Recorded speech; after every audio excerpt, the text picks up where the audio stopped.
Hey, look up! There's a meteor shower happening right now! Okay, not really, but I made you look. If you're a fan of full moons, there's one coming up very soon, on February 27th to be exact. I really hope this video comes out in time.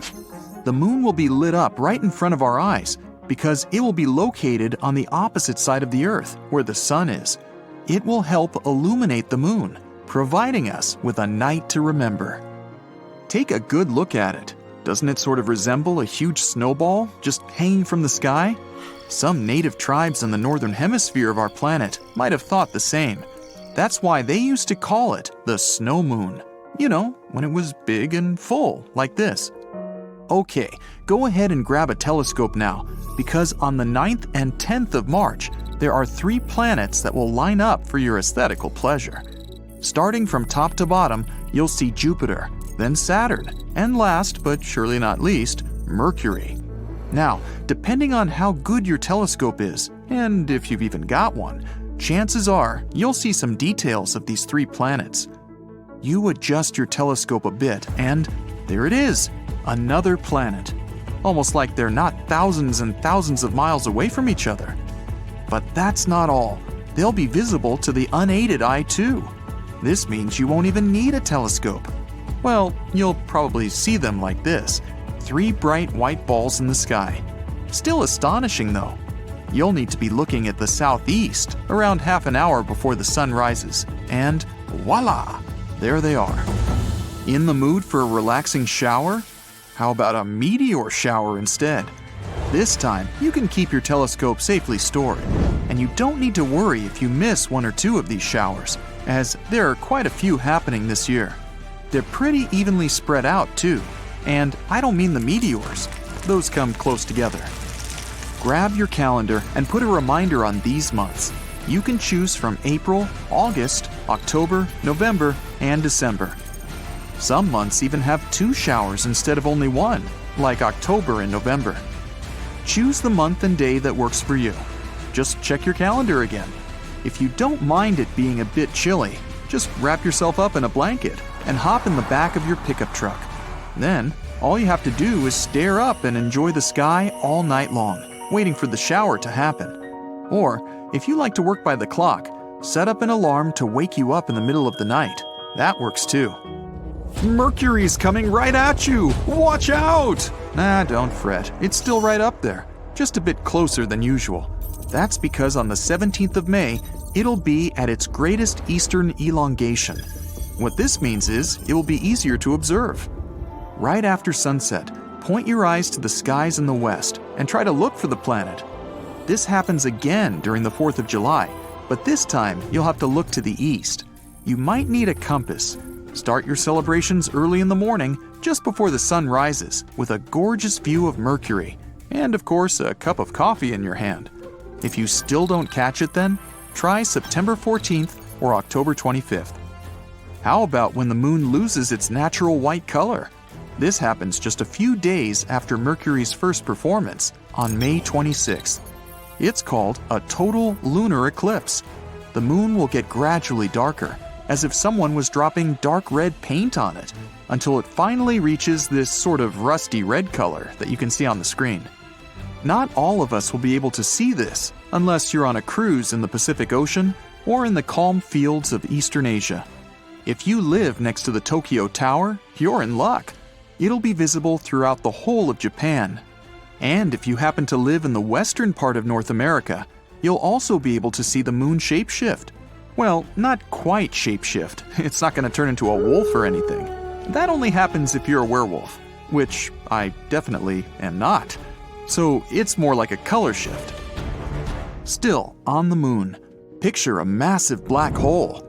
Well, this next astronomical event kind of resembles that. On June 10th, during the annular solar eclipse, the moon will be the furthest it ever gets from Earth. While it's doing this, it ends up covering most of the sun, leaving just a bit of its curvature for us to see. If you happen to look at the sky during this time, what you'll see is a massive ring of light. Chances are you won't be able to tell that's the moon out there, since it'll be the same color as deep space, the absence of color, or just a very deep black. Oh, And that ring you're seeing? That's the sunlight. Okay, since we're talking about rings, I've got one for you. Saturn's ring. This planet is the full package. It's a planet, it has a ring, and get ready for this, it has 82 moons. It feels like every year a few new ones pop up out of nowhere. Anyway, during August 2nd, the planet will be at its closest point to Earth, and the sun will help us catch a good sight of it by brightly illuminating it. Not only will it be brighter than it ever is during the whole year, but it will also be visible all night long. This is the time to get that telescope ready again. A medium-sized one should do the trick. That is, if you want to see its rings and some of its moons, the ones that shine the brightest. Another planet that's coming closer is Jupiter, this time on August 19th. The same thing that happened to Saturn will happen to it. The sun will shine bright on its big planet face. The only difference is that this time, if you have a good pair of binoculars lying around, you'll be able to see the planet's 4 largest moons. Although they'll look like tiny dots, but now you know what they really are.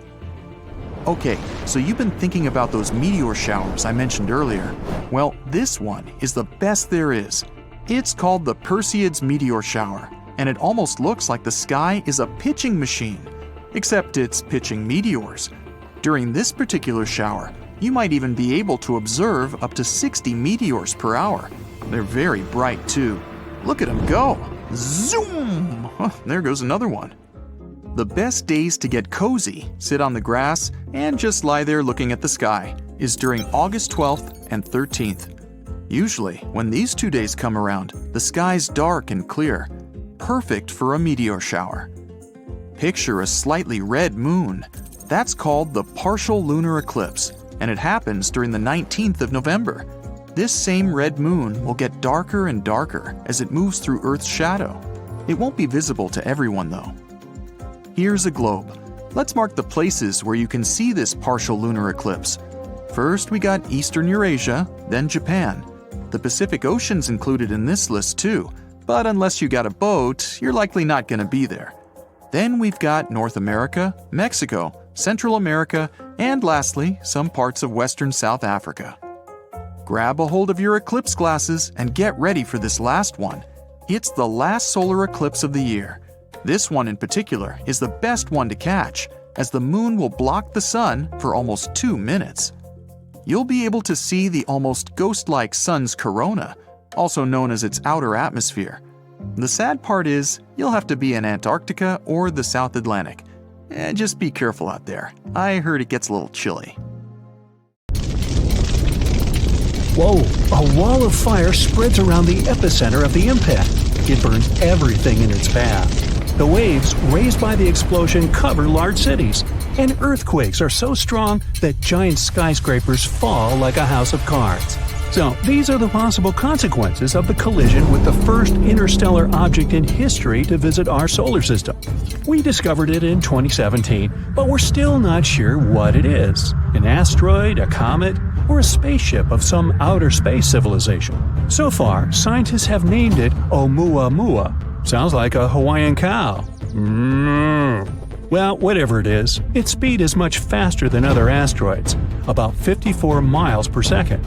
At that speed, you could cross the US from coast to coast in less than 3 minutes. So this asteroid could travel from Earth to the Sun in about 2 months. By comparison, our rockets can travel up to 17,000 miles per hour. The same trip across the United States would take them about 9 minutes. So many scientists speculate that this is an artificial object created by a very advanced civilization. Okay. The shape of the object supports this theory. It's long and narrow and resembles a spaceship. It's about half a mile long, way bigger than the Eiffel Tower. Scientists decided to see if Oumuamua was really someone's spaceship and pointed some radio telescopes at it. If the civilization on that ship had used communication or scanned us with their tech, we would have known about it. But there was complete silence. Kind of like that. Not a single radio wave. But that doesn't disprove the theory of outer space civilization. To find out for sure, we decided to determine the weight of the object. To do that, we use light. More precisely, its reflection. You see, different materials reflect light differently. We take an unknown black stone, for example. It absorbs almost all the light, reflecting almost nothing. Check out the catalog, it's charcoal. Knowing the size and material of the object, we can determine its weight.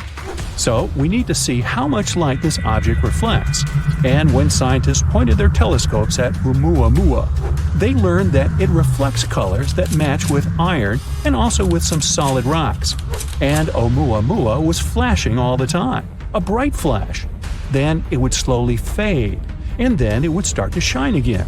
This means it was spinning. And it wasn't going around its axis like an arrow. It rotated chaotically, moving its edges up and down. Any artificial object or spacecraft would have been torn apart by such overloads.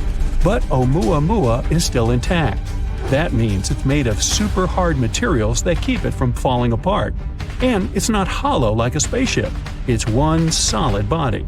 Hey, like me. The astounding speed of this object makes it pretty mysterious. Some comets can have the same or even higher speed, but they also have a kind of rocket effect. So when a spaceship starts from the launch pad, you see fire bursting out of its engines. Every second, the rocket mixes fuel with oxygen, ignites them, and ejects them at a tremendous speed. According to the laws of physics, this is like pushing off a wall. The rocket sort of jumps up from the combustion gases it throws down. That's how the rocket creates thrust and accelerates. Comets work on a similar principle. The sun's rays hit the surface of the comet. Light elements like ice start to evaporate. That gas goes one way, the comet goes the other. Just like a rocket, the comet is pushing off the evaporating gas and accelerates. This gas also forms the comet's long tail. It's as if the massive rock is dragging all this gas behind it. I can relate. Or it's like a car pulls air with it when it goes at high speed. But Oumuamua is not a comet, and it doesn't have that tail, and it doesn't have the same rocket effect as a comet. So it couldn't have accelerated to that speed. But some scientists believe that Oumuamua used to have a tail. Although we discovered it in 2017, it entered our solar system in 1995, and it was hit by the sun's rays even back then. When we discovered this asteroid, it had already lost about 95% of its mass. It simply evaporated. Other scientists believe that Oumuamua got this velocity during its birth, somewhere far away in another star system or nebula. Perhaps it was a dramatic collision of some exoplanet with another cosmic object. The colossal explosive energy of the collision threw the elongated shard into outer space. Or it could have been a supernova explosion. When a star reaches the end of its lifespan, it becomes a red giant. It's an inflated version of the star, hundreds of times bigger. Then it shrinks and explodes with tremendous force. The blast waves can travel many light years away from the epicenter, and it's one of the brightest events in the universe. So, the supernova might have torn some exoplanet to pieces. One of them, Oumuamua, gained a lot of energy and speed and began its long journey toward Earth.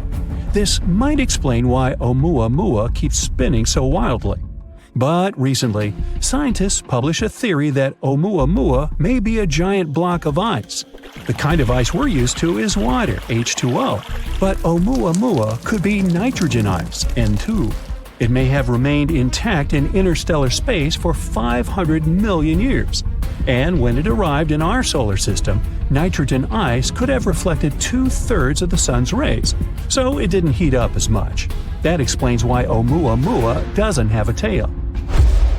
You can find the same nitrogen ice on Pluto, as well as on Triton, one of Neptune's moons. So Oumuamua comes from a similar icy exoplanet. But we can find out for sure only by sending a space probe to it. Scientists came up with a plan for that called Project Lyra. The problem is that Oumuamua is leaving our solar system at tremendous speeds, much faster than our rockets can fly. And we need to catch up with this space rock as quickly as possible before it gets too far away. To do this, we can use a gravity maneuver. First, the space probe makes a flyby of Jupiter. It passes close to it to take advantage of its gravity to accelerate. After that, the probe will head towards the Sun, and it'll fly around it as close as possible to fire like a catapult towards the space rock. The second option for reaching the asteroid is to use microprobes. We have to launch about 1,000 of them into orbit. They should be no heavier than a match. Each of them will have a light sail the size of a boxing ring. Then we'll focus a powerful laser beam from the ground onto this sail. It will allow us to accelerate the probe to about 20% of the speed of light. It shouldn't go too fast not to fly past the asteroid. It should be able to enter its orbit or land on it. But if we're too slow, Oumuamua will leave our solar system before we can catch up with it. It'll be a great experience because in the future, we'll be able to use such asteroids as a space taxi. All we have to do is enter the orbit of such an interstellar asteroid or even land on it. Then we would keep moving through space at incredible speeds without using any fuel at all. This would be a great option for traveling long distances or to deliver supplies to other star systems. So why should we be afraid of such objects? Well, a collision with an asteroid the size of Oumuamua could wipe out an entire state. If it were to hit somewhere in the ocean, it could cause waves taller than our skyscrapers. Scientists are anxious to find ways to protect us against such objects. One of them is ramming. If we spot a potentially hazardous object, we could send a spaceship towards it, pedal to the metal. The spacecraft will have to ram the asteroid at an angle that will move its trajectory just a little bit. Moving it too much on a cosmic scale would only dramatically change the asteroid's final destination, and we only need to get the asteroid past our planet. We can also create a controlled explosion on the asteroid. It's based on the same principle. The force of the explosion would have to shift the trajectory of the asteroid slightly, or smash a giant rock into smaller pieces. Asteroids up to 80 feet wide would burn up completely in our atmosphere due to friction against the air. Rocks between 80 feet and half a mile in size may not burn up completely and cause local damage. Anything larger is considered very hazardous. You think? The traditional method of science fiction is to put rocket engines on the asteroid. Then we can not only change the trajectory of the space rock, but also control it. And we can use it against other asteroids. It would be something like space billiards.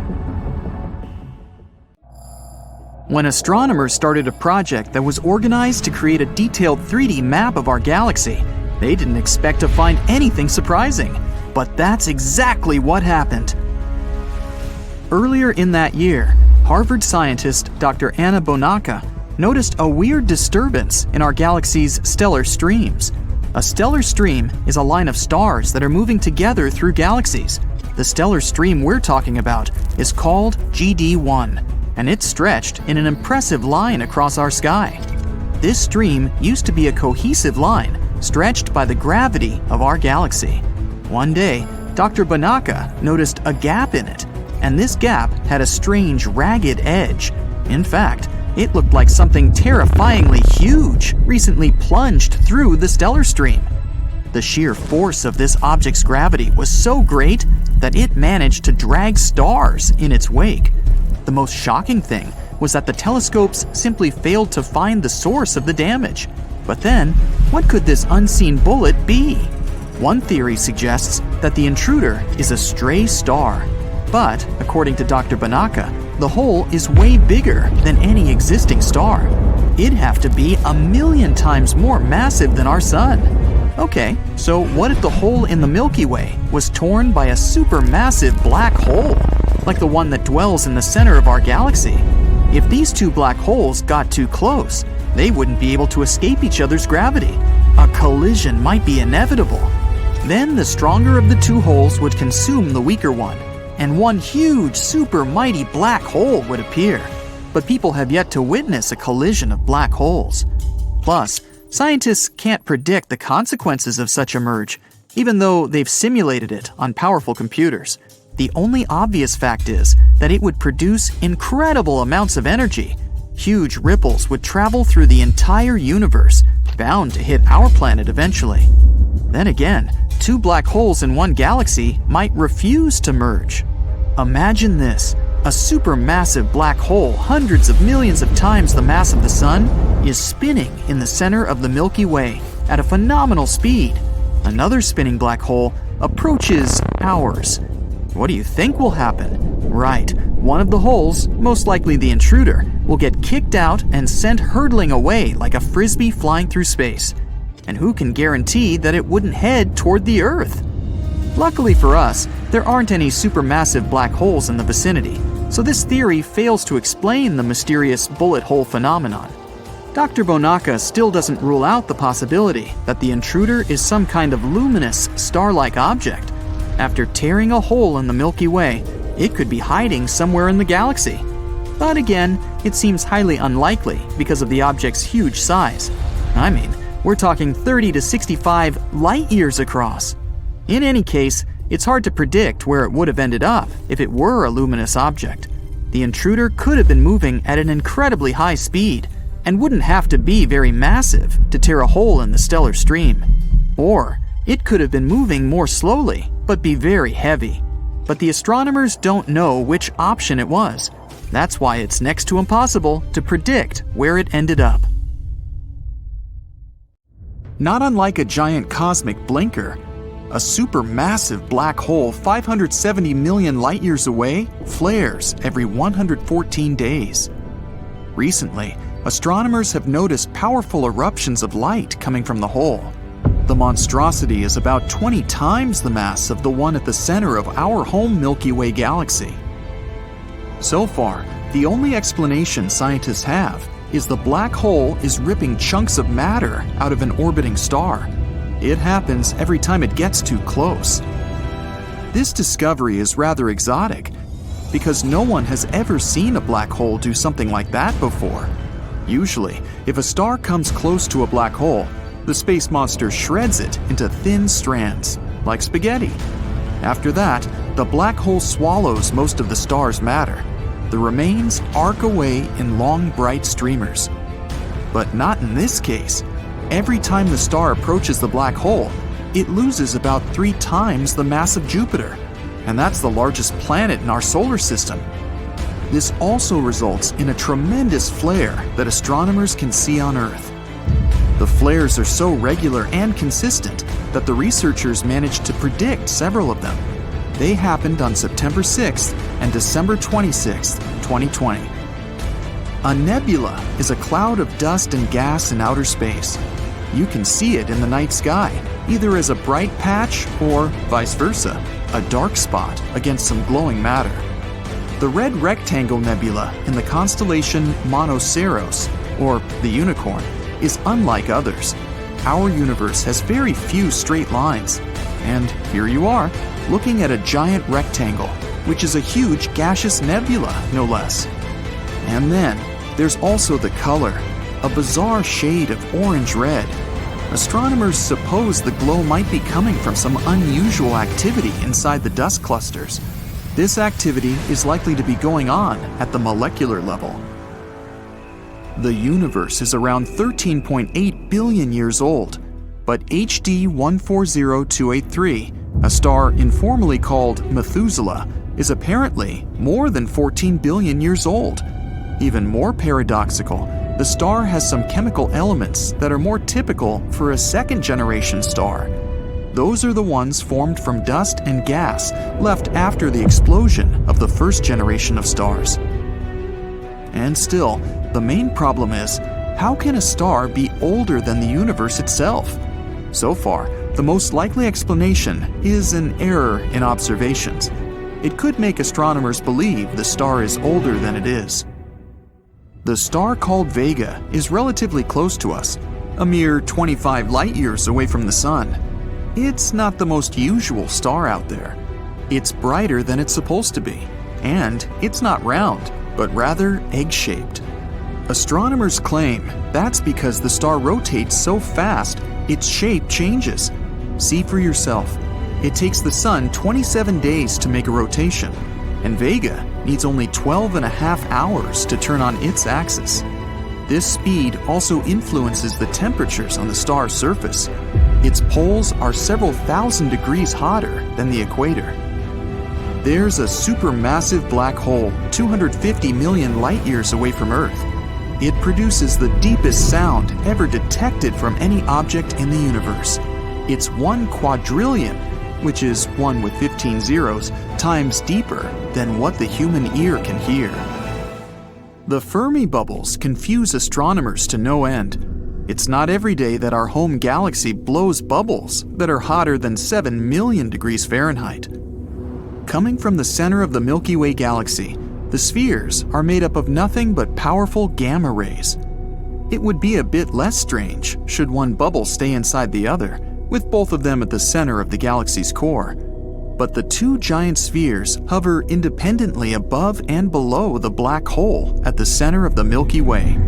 Even more bizarre, they touch and form an hourglass shape. It makes the entire structure look like the number 8. The bubbles themselves are well defined and slightly sharp-edged. They're also breathtakingly enormous, spanning a total length of 50,000 light-years. Scientists have yet to crack several mysteries connected with the Fermi bubbles, like what can produce such extreme energy? It's as powerful as 100,000 exploding supernovae. Or what's with the off-center nature of the bubbles? Something must be going on there, even though it seems that the bubbles surround nothingness. K2-141b, a planet outside of our solar system, seems to be not that different from Earth. If you visited it, you'd see liquid oceans evaporating into the atmosphere. Just like on our home planet, the vapor then condenses and gets back to the surface as rain. But instead of water, all this happens with rock. The surface of the unusual exoplanet is covered with lava seas. In most places, they're tens of miles deep. And since the temperatures on the planet reach 5,000 degrees Fahrenheit during the day, the magma in the oceans vaporizes into the atmosphere. After that, supersonic winds, moving at a speed of 1 mile per second, carry the rock vapor to the planet's night side. There, the vaporized magma cools down, becomes liquid again, and falls to the surface as rocky rain. Faraway Neptune-sized exoplanet Gliese 436b is a paradox. It's made of scorching hot ice. The planet completes one full orbit around the red dwarf Gliese 436 in 2 days, 15 hours, which means it travels remarkably close to its parent star. That might be the reason why the planet's temperatures rarely drop below 800 degrees Fahrenheit. But the strangest thing? The planet has huge volumes of water ice, known as Ice X. It remains solid despite blistering temperatures. Neutrinos are teeny, almost massless particles that can move at nearly the speed of light. They can easily pass even through metals and travel miles and miles without anything to stop them. You can be sure that some neutrinos are passing through your body right now while you're watching this video. These elusive subatomic particles get born in supernova explosions and in nuclear reactions inside stars. About 4,000 light-years away from Earth, in the constellation of Serpens, there's a bizarre planet. Astronomers think it could once be the core of a massive star, long gone now. 5 times the size of Earth, it seems to be one enormous diamond. The planet is denser than any other discovered so far and is made up of mostly carbon. It's so dense that astronomers think this carbon might be crystalline. It means that at least some part of the planet is diamond. Most stars move around the center of their galaxies following fixed orbits, but not HE 0437-5439. This 30-million-year-old star that appeared not far from the center of the Milky Way decided to set off on a journey. Astronomers think the star might have come across the supermassive black hole Sagittarius A star, and the space monster might have pushed the star out of the galaxy. It's now traveling through the Milky Way's outer halo, moving right into interstellar space at a speed of 1,600,000 miles per hour.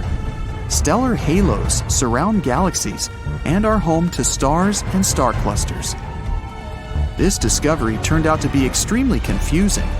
Such short-lived massive stars, because tens or even hundreds of millions of years is a very young age for a star, aren't usually found in the halo.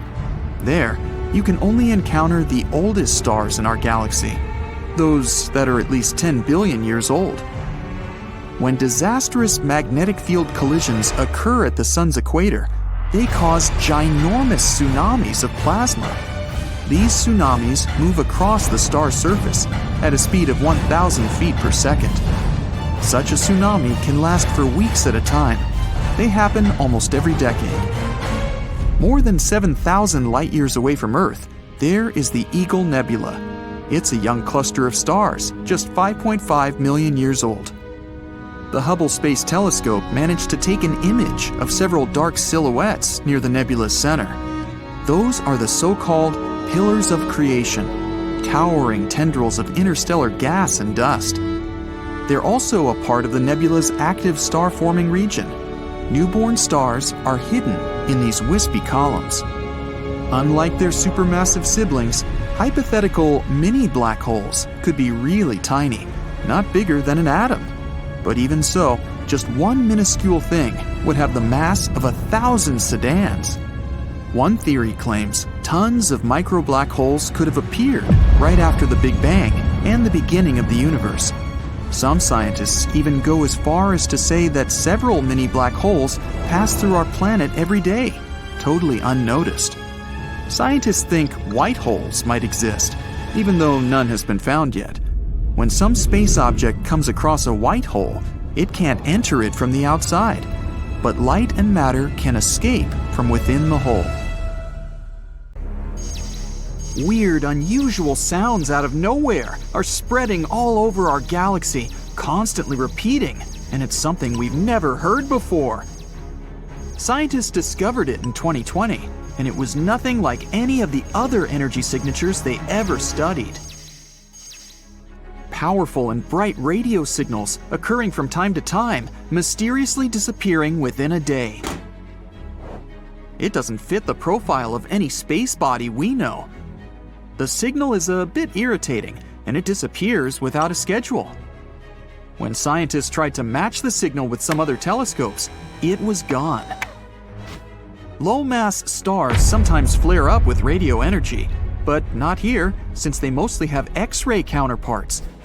Very dense collapsed stars, like pulsars and magnetars, are also not a choice. The closest solution they got is a mysterious class of objects we know as the Galactic Center Radio Source, GCRT. It's a radio source that brightens and rapidly glows. It decays near the center of our galaxy and could help us unravel the mysteries of the universe. If you had a flying car that could go up at a speed of 60 miles per hour, you'd only need 1 hour to get into space. The moon is a little bit farther, 250,000 miles, which is about 10 times the circumference of our planet. That means a moon trip would be like taking a tour around the globe and doing it 10 times straight, which would take less than 6 months. A trip to Pluto would take over 800 years. Proxima b is the closest Earth-like neighbor we have. It's a small rocky world that orbits the closest stellar neighbor of our Sun. It orbits the star's habitable zone, an area that's far enough from any star to have moderate conditions, not too cold and not too hot for liquid water to at least hypothetically exist. If you tried to travel to Proxima b at a speed of 25,000 miles per hour, which is the speed of the Apollo moon rockets, it would take you over 112,000 years to get there. You might not be able to breathe there. No one knows if Proxima b has an atmosphere. Humans explore the universe all the time, but we can only see around 5% of the matter up there. And Albert Einstein was the first one that realized the empty space is not really nothing. The rest we can't see is actually made up of invisible matter, also known as dark matter. It's about 27%, combined with something called dark energy, which is 68%. If you try to pour water into space, of course, outside of a spacecraft, it would immediately boil away or vaporize. That's because there's no air or air pressure in space. As air pressure lowers, the temperature you'd usually need to boil water at also gets lower. Keeping that in mind, water boils way faster on a mountaintop than, for example, at sea level. There's no air pressure in space, so water could boil at a very low temperature. Scientists believe that there are at least a couple of billion galaxies out there. We don't know the real number, and probably never will, but they tried to calculate it by counting how many galaxies we can see in a pretty small and restricted area of the sky.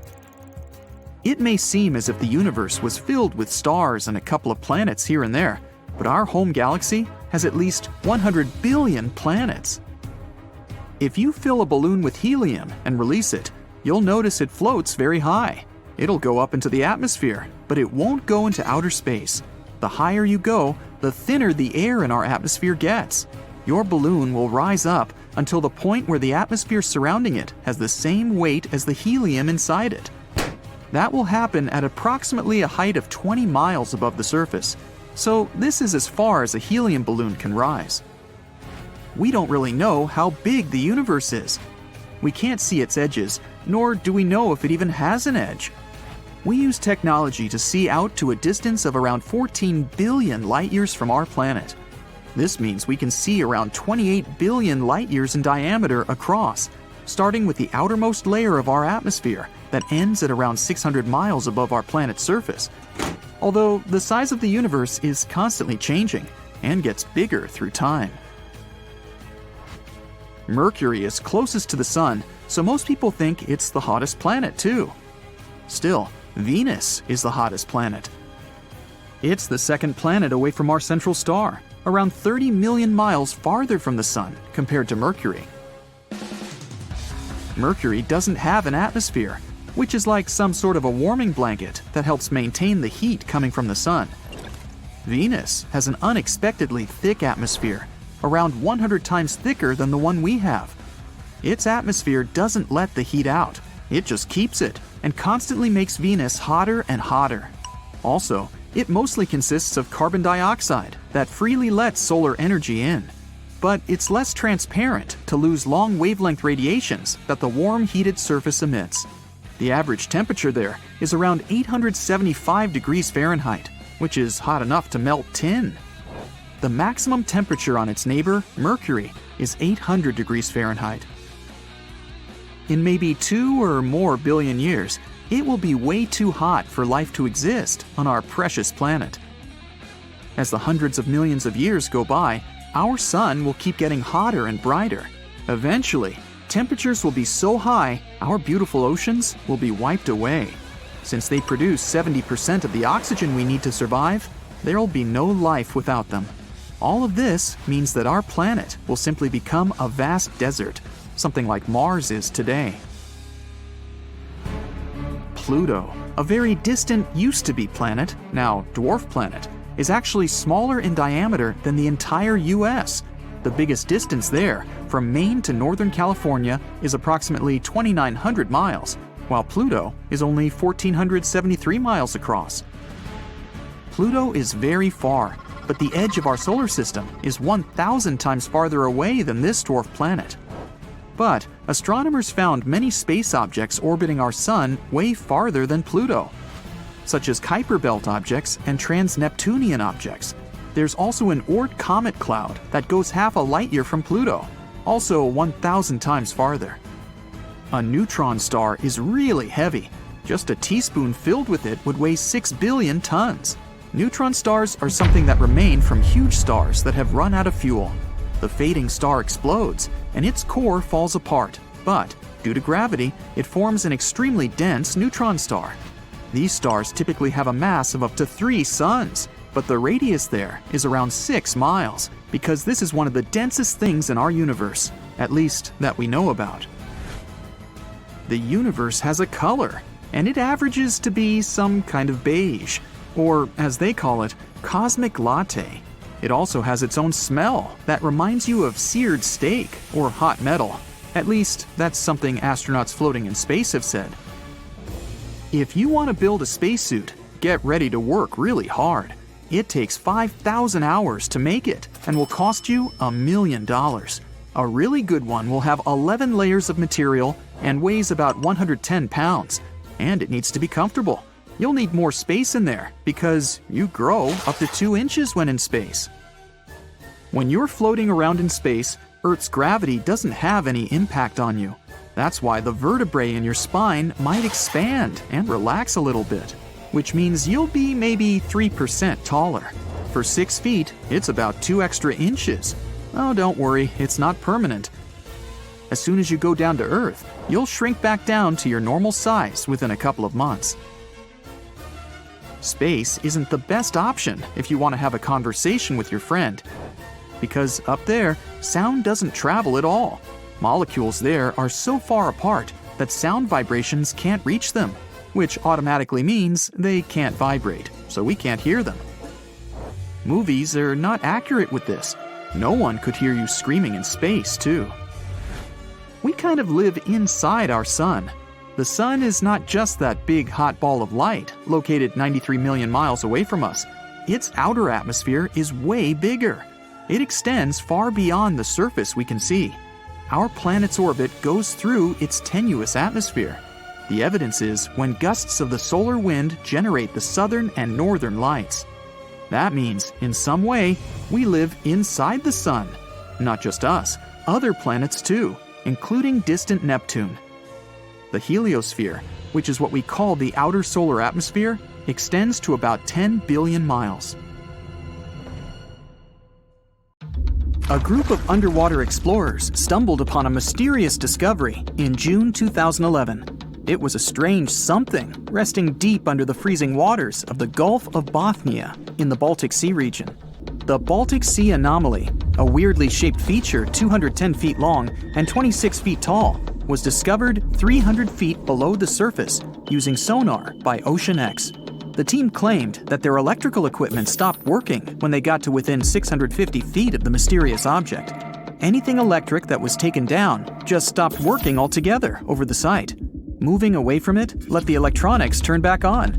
It remains a mystery, but the unique shape leads to many claims that it could be part of a former sunken city like Atlantis, or even a mysterious object from outer space that crashed through the ice at some period.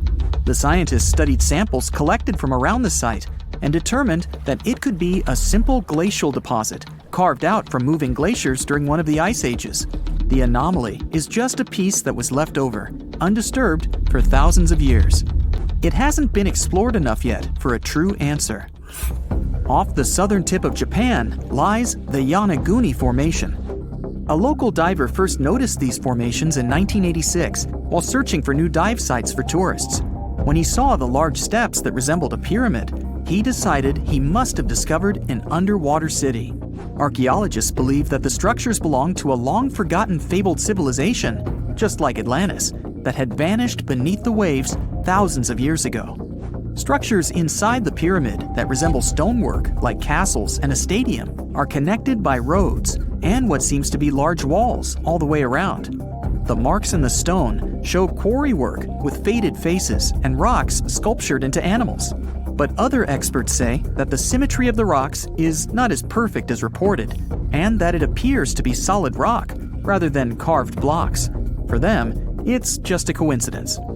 Research is going on to determine if it's truly a lost civilization or nature just having a little fun. The Lincoln Memorial is gigantic in size, and the view of the reflecting pool mesmerizes visitors. For enthusiasts that love history, searching for the famous carved lettering mistake in the walls is also part of the journey. With high hope for the future, no prediction in regard to it ventured. Except the sculptor accidentally spelled future with an E instead of an F. There is a chamber in the building's foundation that's also worth a visit. You can even find a cave-like structure where stalactites form from the dripping water through the limestone through a secret door. There's graffiti from unknown construction workers on the supporting columns inside this cavernous space. Around the northern tip of Queensland, Australia, an uncommon cloud formation that rolls through at dawn scares the tourists. These clouds are called morning glory, a very rare type of cloud that seems to almost roll across the sky, looking like a massive tube. Measuring up to 600 miles long, this phenomenon is the result of an updraft pushing through the cloud, creating a rolling appearance. They believe the moist, cool air at the back of the clouds causes them to sink downward, almost dropping onto the land. In northeastern Thailand, 466 miles away from Bangkok, A 75 million year old rock formation sticks right out of the mountains and into the forest. Looking like a pod of whales swimming together, this place is called Three Whale Rock. Millions of years ago, this area was just a desert, but archaeological evidence from the Cretaceous period, when the T-Rex and Triceratops were out there, show that the land was changing quite dramatically at that time. It's believed that the sandstone mountains were lifted by plate tectonics and erosion by the Mekong River. It resulted in the strangely shaped rock formations that stand out today. Anyone willing to hike the network of trails can reach the place and find waterfalls, as well as a wide variety of plants and animals. From the very top of these huge monoliths, the beaches of Mekong, the mountains, and forests stretch in all directions. One of the most talked about books of the 20th century was an ancient text that no one could read. The Voynich manuscript was discovered in 1912 and is the world's most mysterious manuscript. Looks like it's withholding many secrets from the world. The handwriting inside is of an unknown language or code. It's heavily illustrated with strange pictures of unknown objects and zodiac symbols. The drawings of different plants are the most intriguing thing about the book, as none match any plant species on Earth that scientists are aware of. A professor of applied linguistics in England claimed to have deciphered some of the characters in the book, but as of yet, everything is still unintelligible. Jellyfish lightning sprites are electrical discharges high in Earth's atmosphere. They're associated with powerful thunderstorms, but they're not the same clouds that give us rain. These sprites occur at 30 to 50 miles above the ground, in the mesosphere. Artificial lights at night make it a lot more difficult to see this faint lightning, but it can be well over 30 miles wide. The red sprites are a type of cold plasma discharged above a thundercloud, turning red with the nitrogen in the atmosphere. They work as a balance of the lightning charges between storm clouds and the ground below. When freezing temperatures hit orchards in Michigan, the local early birds woke up to unusual ice sculptures hanging off tree branches. Ghost apples, perfectly formed ice apples. Finding one is very difficult, as everything has to be perfect for this to occur, and it's got to be freezing cold. This rare weather phenomenon causes the apples to freeze on the branch, with rain coating the apples in a thin layer of ice. The apples then thaw and leak out like applesauce, leaving just the beautiful ice shell behind. The Gateway Arch in the city of St. Louis is just like looking back in time. What most visitors don't know is that the arch also provides a glimpse back to its construction. The arch is the tallest national monument in the United States, standing at 630 feet high and 630 feet wide. It was built to withstand earthquakes and high winds and can sway up from 1 inch to 18 inches in a 20-mile-per-hour wind. It also contains the stories of over 700,000 people from St. Louis kept in a time capsule that was welded to the very top. Found in any snow-covered mountain area, like the Rocky Mountains, the wind, temperature, snow, ice, and moisture have to all work together for you to see the phenomenal rings known as snow rollers. Starting with quite a thin layer of damp snow on the ground, it needs to sit on top of ice or powdered snow. Then, a strong enough breeze has to move a layer into a donut shape and gently start rolling down a hill, just like a snowball. Once it stops rolling, it can be the size of a baseball or as large as a car tire. It all depends on how strong the wind was blowing that day. A newly formed snow donut won't stay around for very long, as the dust is quite light. The Antikythera mechanism is a type of ancient computer that's baffling the scientific community with its extraordinary mechanics. A Greek ship sank off the coast of the island of Antikythera some 2,000 years ago. It was only discovered in 1900 by sponge divers. Archaeologists started sorting out the artifacts retrieved from the wreckage when they came across an object that didn't seem to fit into the time it was created. The machine seemed to follow time, the movement of stars, eclipses, moon phases, and even countdowns to events like the Olympics with amazing precision. No mechanism would come close to this until the 14th century, when they started building geared clocks in Europe. Archaeologists in Turkey believe they might have found the oldest known architectural construction in the world. It's over 10,000 years old, according to the experts. Found in ancient farming communities, these monolith pillars were up to 18 feet high. They were probably used for social events and rituals, but not much is known about them. Some of these large stone structures were human-shaped, with animal carvings and stone rings built into them. Recently, archaeologists have found rectangular buildings around the site. The communities that built these monuments were the start of the move into modern civilization. Now imagine a place where a single day lasts longer than a whole year. On Venus, a day, meaning one full spin on its axis, is as long as 243 Earth days. And what's even weirder, despite the fact that Venus is experiencing a never-ending day, it has a shorter year than Earth. While Earth takes about 365 days to complete one orbit around the Sun, Venus does it in just 225 days. So, somehow, for Venus, a day is more epic than a whole year. Venus is a strange planet in general. It's called Earth's twin because of how alike we are, although it's a bit smaller than Earth. But there are some drastic differences too. For example, it spins in the opposite direction, which means the Sun there rises in the west and sets in the east. And Venus isn't the only one who dances to its own rhythm. Uranus does that too. And finally, Venus is quite crazy in terms of its atmosphere. When you stand on Earth, you don't really feel the weight of the air around you. Well, on Venus, that feeling would be like having an elephant sitting on your shoulders. Venus has 90 times the atmospheric pressure of Earth.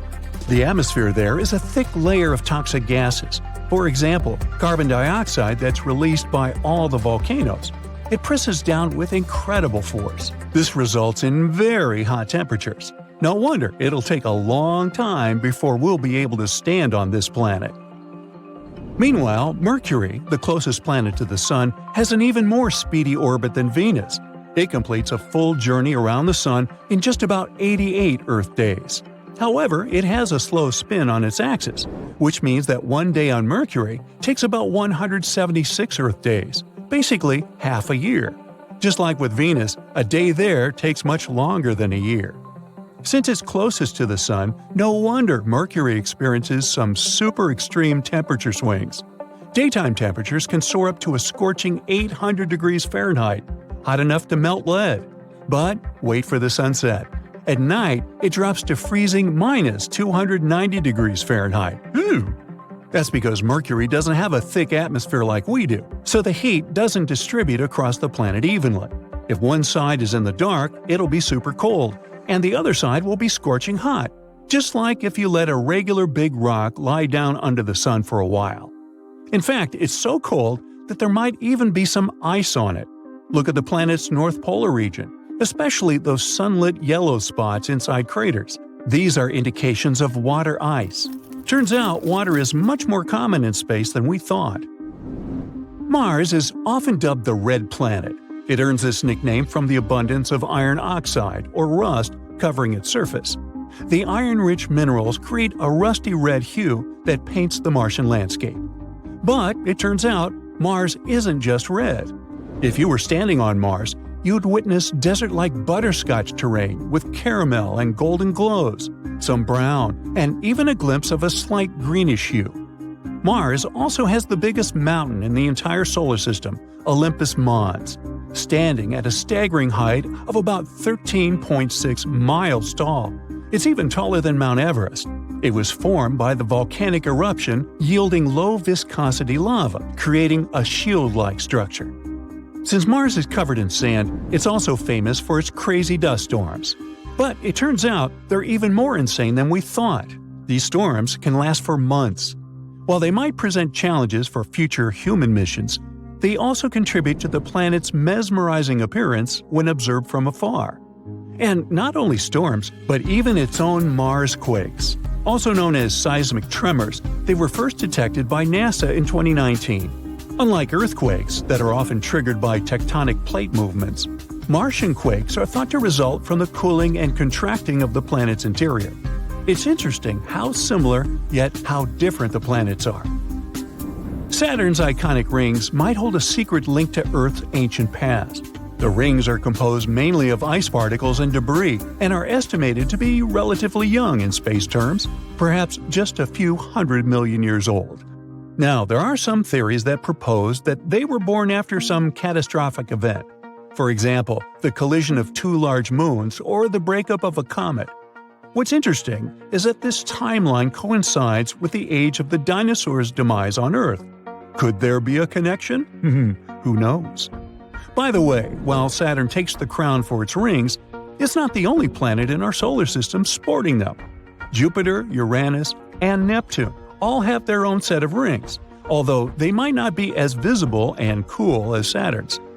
However, there's something where Saturn truly stands out: the magnificent hexagon at its North Pole. It's a colossal six-sided figure. Each side of this incredible structure measures around 9,000 miles long, which is 1,200 miles longer than the Earth's diameter. Scientists aren't sure how it was formed or why. They think it might be due to varying wind speeds, or maybe it's shaped by a localized, slow, meandering jet stream.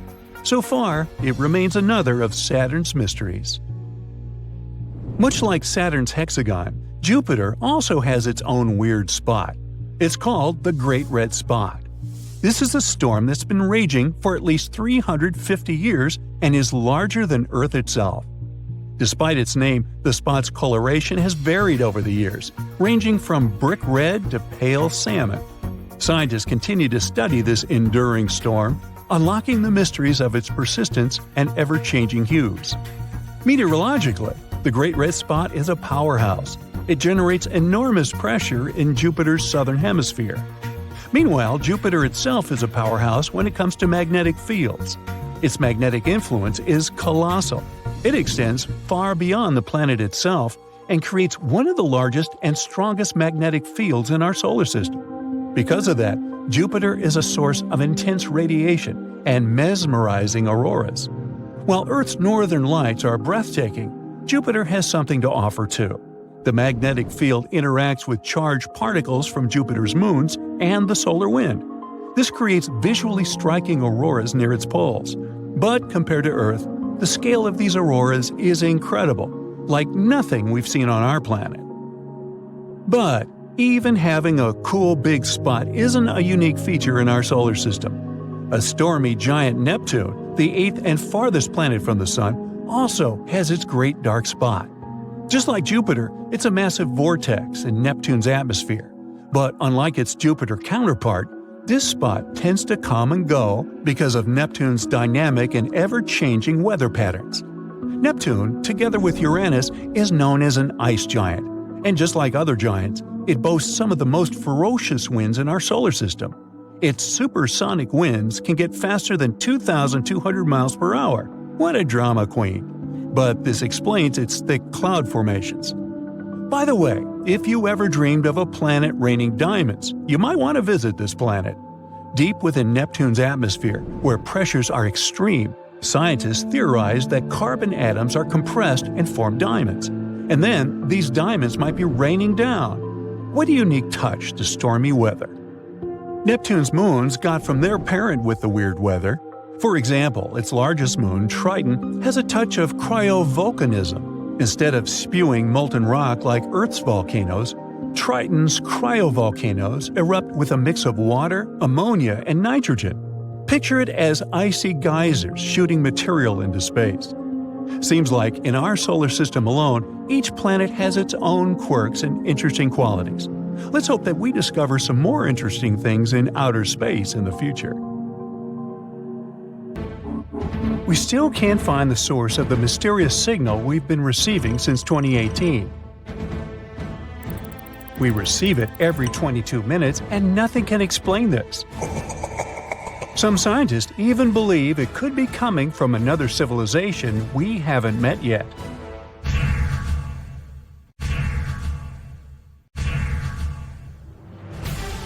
This strange radio signal wasn't found by a scientist on a serious mission.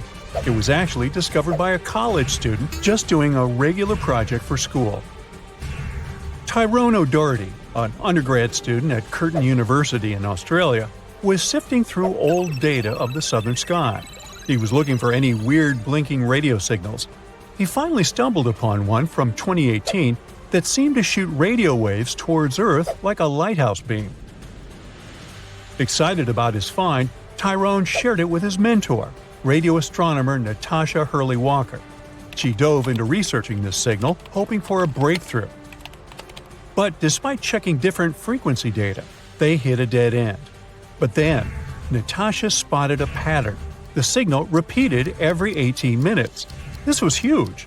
But just as they were gearing up to study it further, poof! The signal vanished after only 3 months, leaving them with nothing.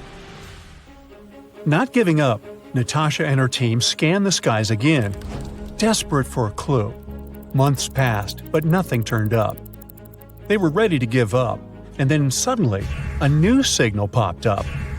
This one kept blinking for 5 minutes, then it disappeared. And then it came back exactly 22 minutes later.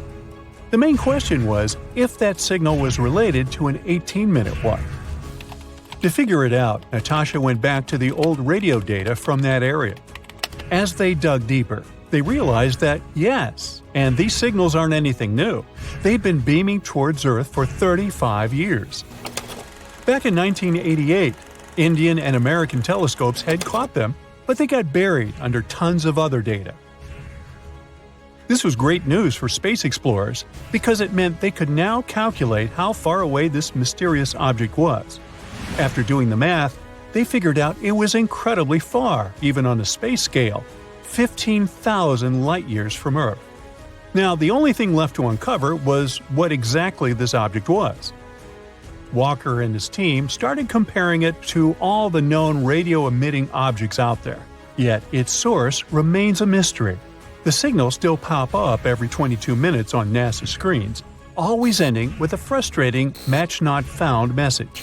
The scientists called it J183910. Some think that the signal might come from some extraterrestrial beings. Maybe it's the signal that SETI, the search for extraterrestrial intelligence, has been waiting for. This project has been working for over 50 years, trying to find any evidence of life beyond Earth. They also scan the skies for radio waves, laser pulses, and other mysterious signals. So maybe it's a way for extraterrestrial folk to communicate their location. While that idea may sound exciting, we need to be careful about jumping to conclusions.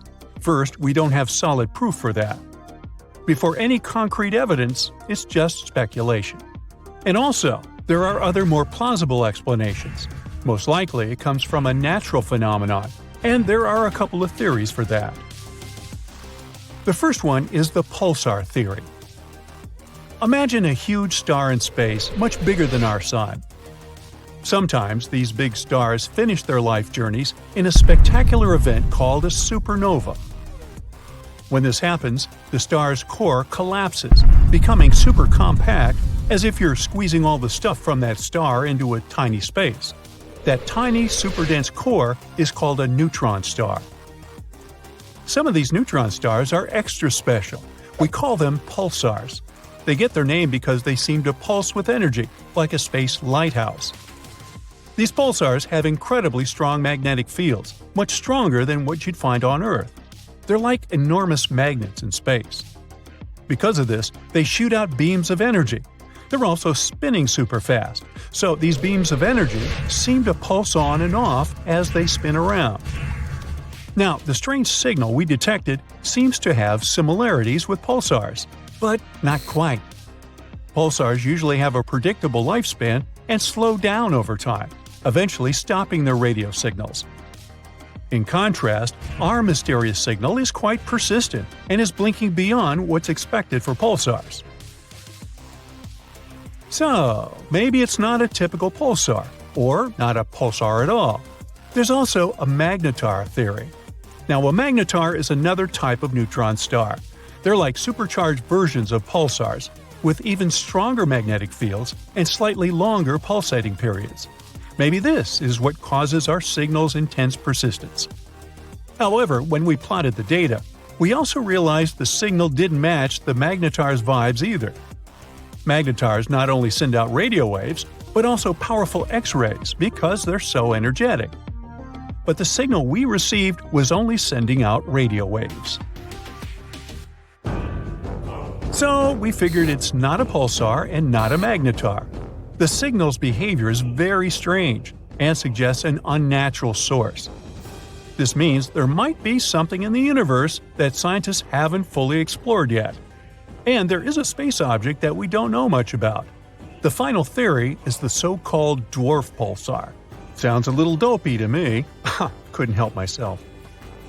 Now, a dwarf pulsar is like a star that blinks with light flashes, similar to pulsars, but it takes longer for each blink. Usually, white dwarfs are the leftovers from smaller stars. They don't blink because their magnetic field isn't as strong as pulsars. But when a white dwarf becomes pretty hefty, almost the mass of our Sun, it gets super dense and starts pulsating with a strong magnetic field, just like pulsars. They have a cool quirk. White dwarfs are made of electrons, not neutrons like pulsars. When these charged electrons start dancing with a magnetic field, they shoot out periodic light flashes, which happen every 100 to 1,000 seconds. As you remember, our signal has a period of 22 minutes, 1,320 seconds, a bit longer than the usual white dwarf pulsars, but it's much closer to the truth. So far, this sounds like the most plausible explanation. But even this theory isn't fully confirmed yet. This just shows how much there is in the universe that we're still figuring out. For example, fast radio bursts, another mysterious type of signal we've been detecting. They're like quick, intense bursts of energy in the form of radio waves. They have a ton of energy. FRBs are so powerful that sometimes they can be brighter than entire galaxies. Now, imagine this. They release as much energy in a few milliseconds as our Sun does in 3 whole days. Wow! These bursts happen all over the sky with huge frequencies, although some have been detected with lower frequencies. Every day, we catch around 10,000 random FRBs in the sky. Some of them repeat, but most happen once and disappear forever. Unfortunately, most of them only last for a fraction of a second, and by the time their energy reaches us, it's 1,000 times weaker than a mobile phone signal from the moon. This is why, despite their brightness, there's still a lot we don't understand about them. We're still trying to figure out what causes these FRBs. They could be coming from different sources, like already mentioned magnetars, colliding stars, or even merging galaxies or white dwarfs. As these bursts travel through space, they pick up information about the cosmic environments they pass through, like interstellar gas clouds. It's very unlikely that FRBs are some messages from extraterrestrial beings, though. Not only because there are thousands of them every day all across the sky, but also because we know that the sources of these bursts must be incredibly energetic themselves. Our neighbors would have to have equipment stronger than entire galaxies for that. But the bottom line is, while all these signals are fascinating, there's still a ton to learn about them. Have you heard about a diamond star that could put all the riches on Earth to shame? Or how about twinkling stars with surfaces made of solid iron? So let's take a look at these weird stars and try to unravel their mysteries. There's a star in the Centaurus constellation that was nicknamed Lucy in the Sky with Diamonds. Yes, it was named after a Beatles song, because it basically is a Beatles song. You see, the star was discovered to have a massive diamond at its core.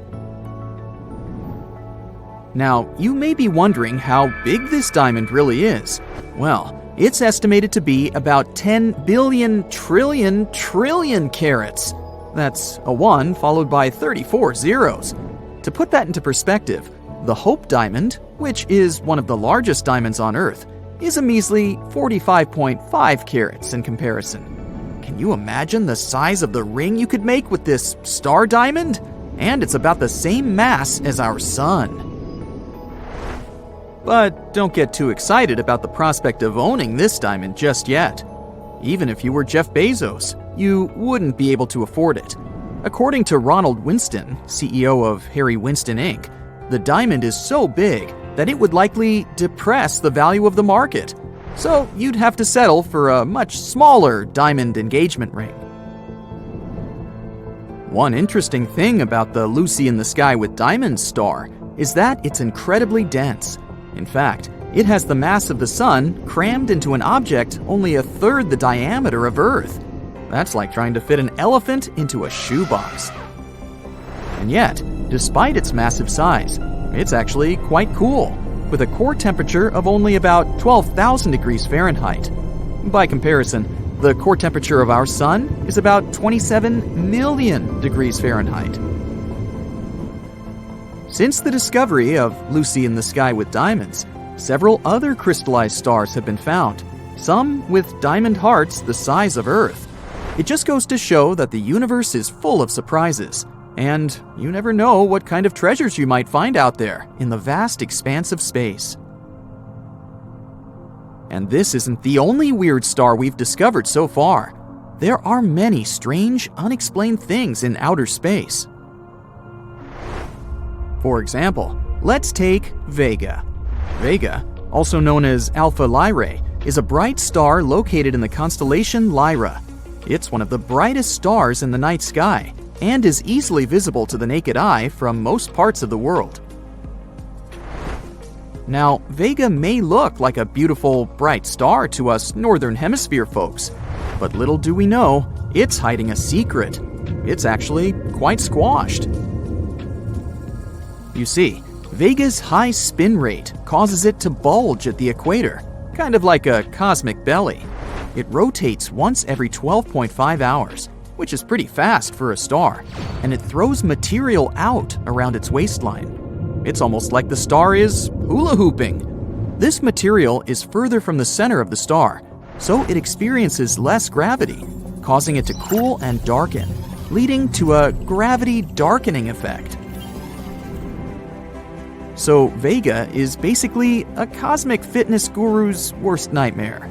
Although for us stargazers, it still looks round because we're looking at it from Earth's pole end. However, if we saw it from a different angle, we'd get a very different view, one that might make us wonder if Vega has been sneaking some cosmic donuts behind our backs. But while we might joke about its equatorial waistline, there's no denying that Vega is still one of the brightest and most fascinating stars in our galaxy. But if you want something actually bright, then how about a supernova? Supernovas are giant space booms that occur when stars reach the end of their life cycle. It's like the grand finale of a fireworks show, but on a cosmic scale. They release more energy in a few seconds than our sun will produce in its entire lifetime. And this is exactly what happened to the next star of our show.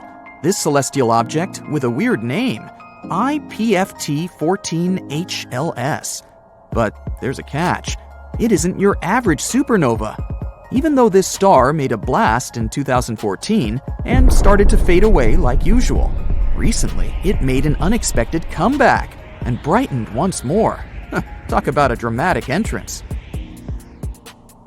And if that wasn't enough, this thing continued to fade and brighten at least 5 times in total, which is a bit like a yo-yo. It's like the star just couldn't make up its mind about whether it wanted to stay bright or fade away into the abyss. Also, when scientists measured the supernova's spectrum, they found that it was evolving 10 times slower than other stars. Maybe it's a supernova that just wants to enjoy its golden years. All in all, this object is a real mystery. But this is not the only star suffering from the 2-in-1 syndrome. At first glance, MY Camelopardalis appears to be a fairly common star, but after a closer look, astronomers concluded it was actually 2 stars in one. These 2 stars are orbiting each other at over 600,000 miles per hour. It's a contact binary star system, which means that the stars are so close together that they share a common envelope. In other words, they're so close to each other that they're practically smooching. These celestial Romeo and Juliet are one of the most massive known binary stars out there. Each of them individually weighs in at a whopping 32 and 38 solar masses, respectively. Astronomers also think that they might be on the brink of a stellar merger, which means that one day they might just combine into one giant superstar. Wow, who knew space could be so romantic? Next, introducing another long name, HD 140283, also known as Methuselah's star. This little guy in the constellation Libra has been around for a while, and by a while, I mean a really long time. Actually, scientists used to think it was older than the universe itself. Just imagine if it turned out to be true. But eventually, they figured out that it's actually around 14.8 billion years old, a peer of our universe. That's still pretty impressive though. This star is so old, it remembers when the Milky Way was just a baby galaxy. But despite all that, this star still has some life left in it. It's just starting to expand into a red giant, which is kind of like when you hit your 30s. Talk about aging well. But if all these things are somewhat comprehensible, then how about a star that was literally named WTF star by scientists? No, I'm not kidding. At least it used to be. Now it's called Tabby's star. It also has a more scientific name, but that one is a bit of a mouthful. But what's really bizarre about this star is its irregular dimming. For some reason, it doesn't glow like a normal star, but blinks, as if someone turned on and off a flashlight. And it's not just a little dip, we're talking up to a 22% drop in light. So it's not because it sometimes gets blocked by a planet or something. Scientists have come up with all sorts of explanations for this strange behavior, from comets to dust to even an extraterrestrial megastructure. That's right, but before your imagination runs too wild, it's important to note that the most likely explanation is just plain old dust. Perhaps the star is surrounded by some kind of dust cloud, and sometimes it prevents us from seeing it clearly. Although this explanation is still not 100% confirmed, there are still plenty of mysteries surrounding Tabby's star. One thing's for sure, it may be a bit of an oddball, but that's what makes it so fascinating. So, there you have it, folks. We're left in awe of the incredible diversity and strangeness of the cosmos. There's so much more to discover out there. So let's keep exploring and keep being amazed by the wonders of the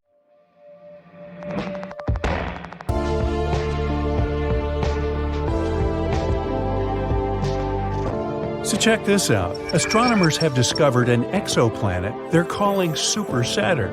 It's got rings over an AU wide. An AU is the astronomical unit, the distance between the Sun to the Earth. That's an incredibly huge ring system, hence its name. Super Saturn is being called Mamajek's object after the astronomer who led the team to whom we owe the discovery. Professor Eric Mamajek of Rochester University in New York found Super Saturn while scouring through data downloaded from wide-angle transit observations. WASP is the acronym for Wide Angle Search for Exoplanets.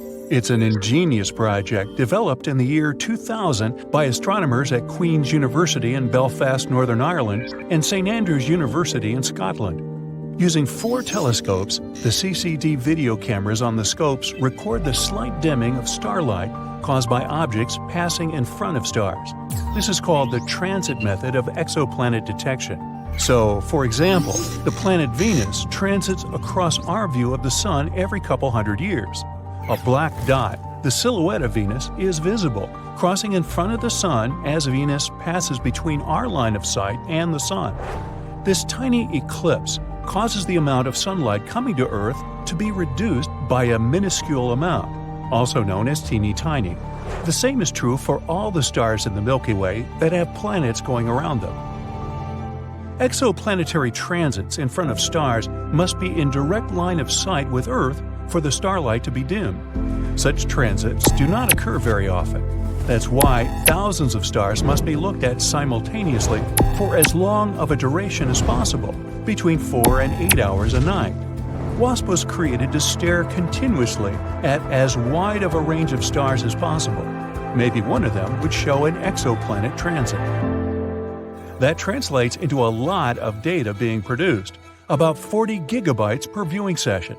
Computer scientists at Leicester University in England developed a computer program to store the data and generate photometric graphs of the light intensity of each star. Open University, also in England, joined the WASP project, took this data, and made it available for research by astronomers worldwide. The graphs of the intensity of starlight show that changes in its brightness are called light curves. These graphs have two axes. One is in the timeline axis, the other one is the intensity of light. As the object, considered an exoplanet, though it could also be a brown dwarf star, crosses in front of the star, the timeline axis keeps track of how swiftly it is moving. It tells us how close the object is to the star, while the brightness axis keeps track of how much the starlight dims. This way, we can find out how large the object is. Now, obviously, big objects will dim the light more and be easier to detect. At present, Earth-based equipment is not sensitive enough to measure the dimming caused by planets as small as Earth. Neptune's size and larger ones are the limit for WASP. However, the James Webb Space Telescope, which is now in operation, has a much greater sensitivity and will be able to resolve the transits of Earth-sized exoplanets. Now, I know you want me to get to Super Saturn, but there's something else you should be familiar with before we get there. If the exoplanet has an atmosphere, or, in the case of Super Saturn, a ring system, the starlight from the star the planet is transiting will shine through the atmosphere or ring system, and that can be detected too. The light curve will show less dimming in the photometric data, because not all the starlight is being blocked. Some light is still getting through the atmosphere or rings. This is important because it gives astronomers a reading of the atmosphere. The James Webb Space Telescope is fitted with spectroscopes that can determine the gas content of the transiting exoplanet atmospheres: oxygen, methane, carbon, etc. The WASP project has been really catching on. There's a Super WASP project now consisting of WASP North and a WASP South. One looks at the sky above the northern hemisphere, the other looks at the sky above the southern hemisphere. There's also a Next Generation Transit Survey, NGTS, based on the WASP project. It's automated, so astronomers don't have to stay up all night sipping coffee, but they can if they want to. Located at the European Southern Observatory in the Atacama Desert in Chile, the NGTS scans millions of stars and has discovered over 100 exoplanets, down to a size as small as 3 times the size of Earth. NGTS has started a Planet Hunters Club on social media. Citizen scientists can search the online database of light curves and perhaps discover your very own exoplanet. What had been a strictly British effort started by 1 or 2 astronomers is now a worldwide phenomenon. With the ability to read the spectroscopic signatures of atmospheric gases during exoplanet transits, a new idea emerged: technosignatures. That is, specifically identifying gases in exoplanet atmospheres that are produced by civilizations. The James Webb Space Telescope can do this.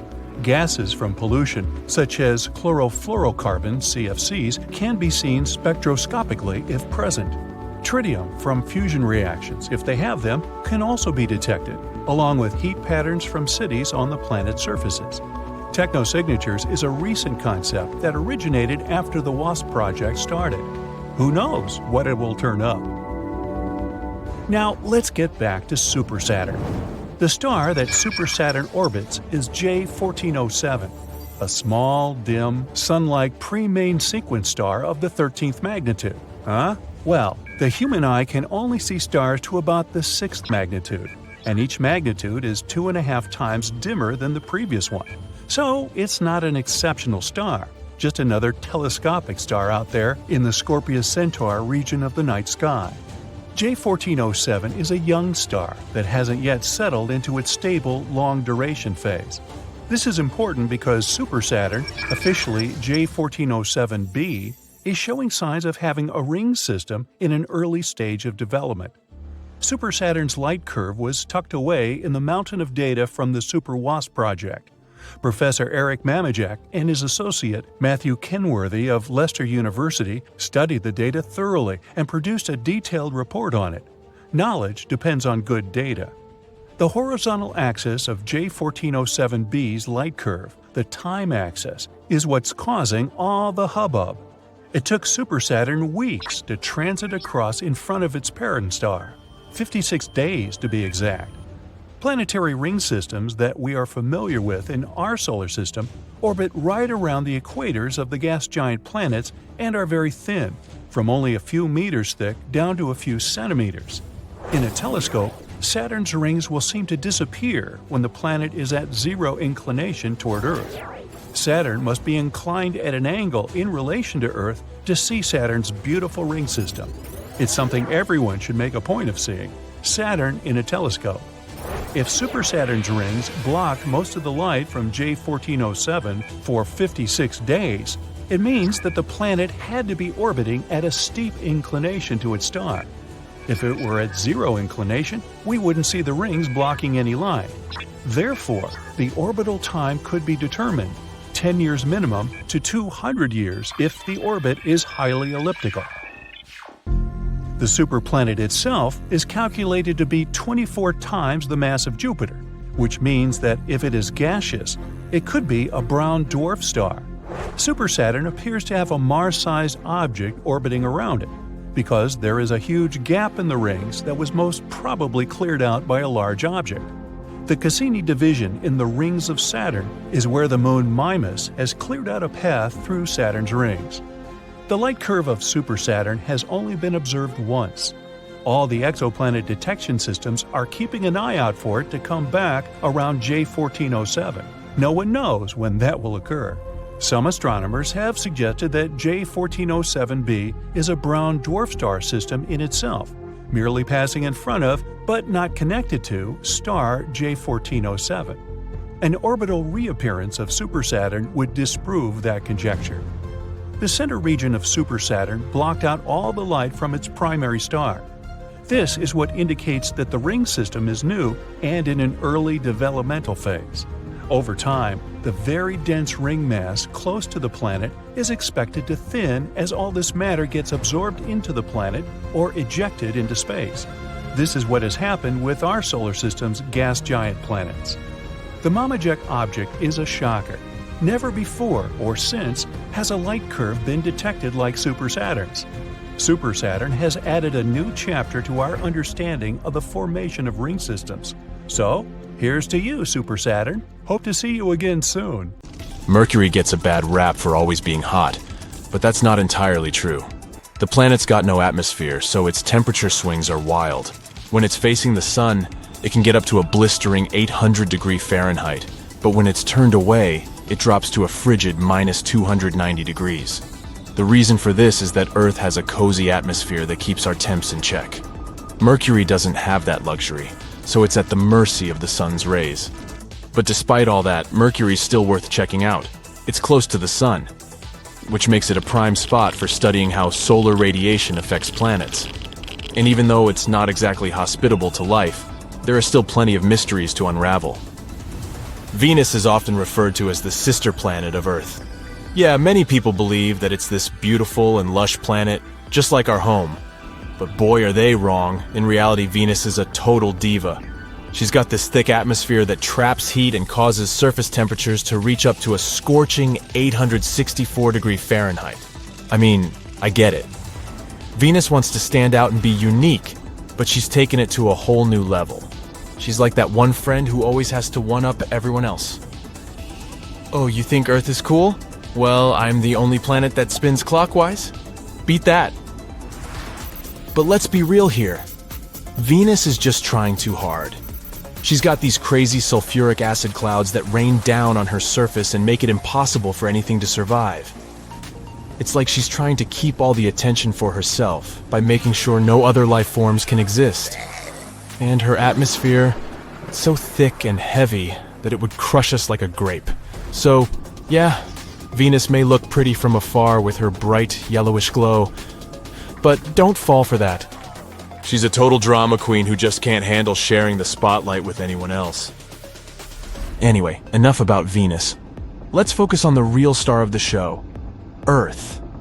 We may not have all the flashy features that Venus has, but at least we're hospitable and welcoming to all forms of life. Plus, we've got pizza. So who needs sulfuric acid clouds anyway? You may think that since we live on this planet, we know it from A to Z, and there is no room for any misconception. Alrighty, then tell me, what shape is Earth? If you say it's round, sorry, but you're not right. So, our planet may look like a ball, but it isn't a perfect one. You see, because of the spinning action, the north and south poles get squished a bit and they're sort of flat. The Earth's wobbling, and other stuff are actually causing it to change shape over time, but it's still roundish. Let's talk about Mars, the red planet that has fascinated humans for centuries. Now, I know we all have this idea that Mars is this habitable planet that we can just pack our bags and move to if Earth becomes uninhabitable. Nope, that's not entirely true. One common misconception about Mars is that it has a breathable atmosphere. While Mars does have an atmosphere, it is much thinner than Earth's and consists mostly of carbon dioxide, making it unsuitable for human life without extensive life support systems. So if you're planning on taking a stroll on the surface of Mars, you better pack your oxygen tanks. But hey, that doesn't mean we should give up on our dreams of colonizing Mars. Who knows? Maybe in a few decades, we'll be able to call Mars our second home. Some people think Jupiter is a solid planet, but let me tell you, that's just a bunch of hot air. Literally. Jupiter is actually a gas giant made up mostly of hydrogen and helium. It's so massive that it doesn't even have a solid surface. I mean, I thought my bed was soft, but floating on a cloud of gas sounds pretty comfy too. Jupiter's atmosphere gradually transitions into its interior, which means it's like a never-ending party in there. Saturn's rings are one of the most fascinating features of the planet. So, a common misconception about Saturn is that its rings are solid. In reality, Saturn's rings are made up of countless small particles of ice and rock that orbit the planet. They stretch out over 174,000 miles from the planet's surface, but are only about 65 feet thick. The particles that make up the rings range in size from tiny specks of dust to large boulders. Scientists believe that the rings were formed from debris left over after the formation of Saturn and its moons. Over time, the particles were pulled in by Saturn's gravity and formed into the beautiful rings we see today.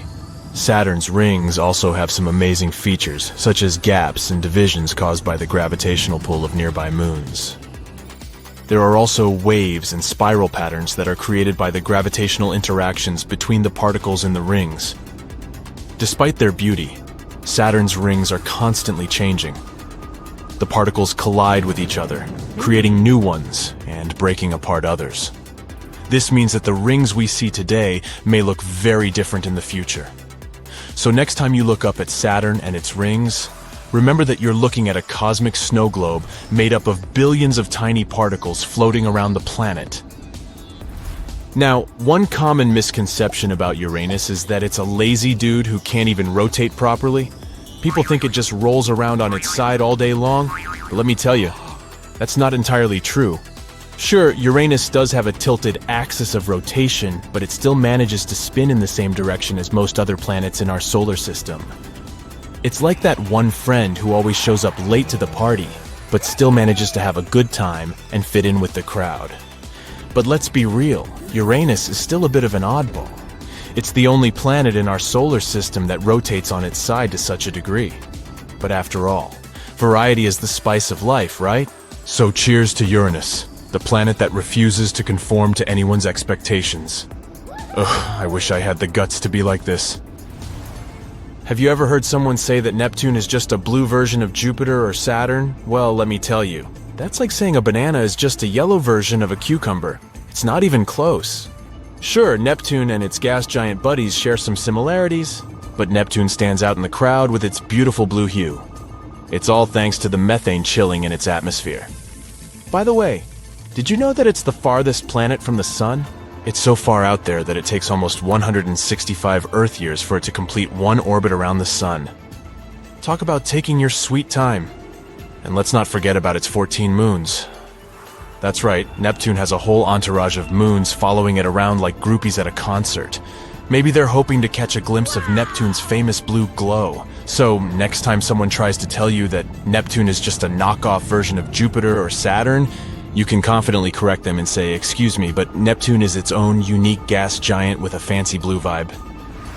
Did you know that Pluto isn't actually considered a planet anymore? That's right, in 2006, the International Astronomical Union decided to reclassify Pluto as a dwarf planet. So what exactly does that mean? Well, a dwarf planet is a celestial body that orbits the Sun and is big enough to be rounded by its own gravity. But it hasn't cleared its orbit of other debris. It's a common misconception that Pluto is still considered a planet, but the truth is that it's just not big enough to make the cut. Sorry, Pluto. Don't worry though, you may be small, but you're still loved by many. Plus, being a dwarf planet is pretty cool too. You get to hang out with other celestial misfits like Ceres and Haumea. So keep on orbiting, Pluto. We still think you're out of this world. Now tell me, what's the scariest thing in the universe? What, besides Darth Vader and a lightsaber? Well, actually, I was asking about black holes, swallowing anything that comes too close without doubts or regrets. Blinding supernovae, mysterious hypothetical wormholes. Yeah, probably not. Because the most terrifying things in the universe are likely to be rogue planets. Ooh. Nomads, orphans, sunless, unbound. That is what these creepy worlds are called. They have no sun. Unwanted in their star systems, they were once ejected into the soulless emptiness of space. And some of them didn't even have their own star systems. They were born lonely. Rogue planets don't have sunlight. The never-ending night reigns on their surfaces. No light means no warmth, and almost no chance of any kind of life to be able to survive in these frozen worlds. How lonely. Kinda makes you tear up a little. Okay, I'm done. But how do rogue planets get born? When planetary systems, including our solar system, form, it can get messy. Most planets appear from the cosmic dust that is floating in space around a newborn star. And when these planets form, they push one another. This gravitational game of tag often shoves some planets toward the edges of the newly formed star system. And sometimes, one or two of them get ejected from their home altogether. There are also nearby stars that can play with planets too. Stars aren't often born on their own. Clusters of dozens to thousands of stars can appear in space. And in such a crowded environment, it's not a rare occurrence when a star with its own planets steals away a planet or two from another star. After getting a new planet, it can keep it for itself or throw it away into the dark, deep cosmos. Some free-floating planets pop up in a different way, with no parent star to help them. Like stars, they form from collapsed clouds of gas and dust. But since they are too weak, they can't put on enough weight and can't start nuclear reactions that make stars emit light.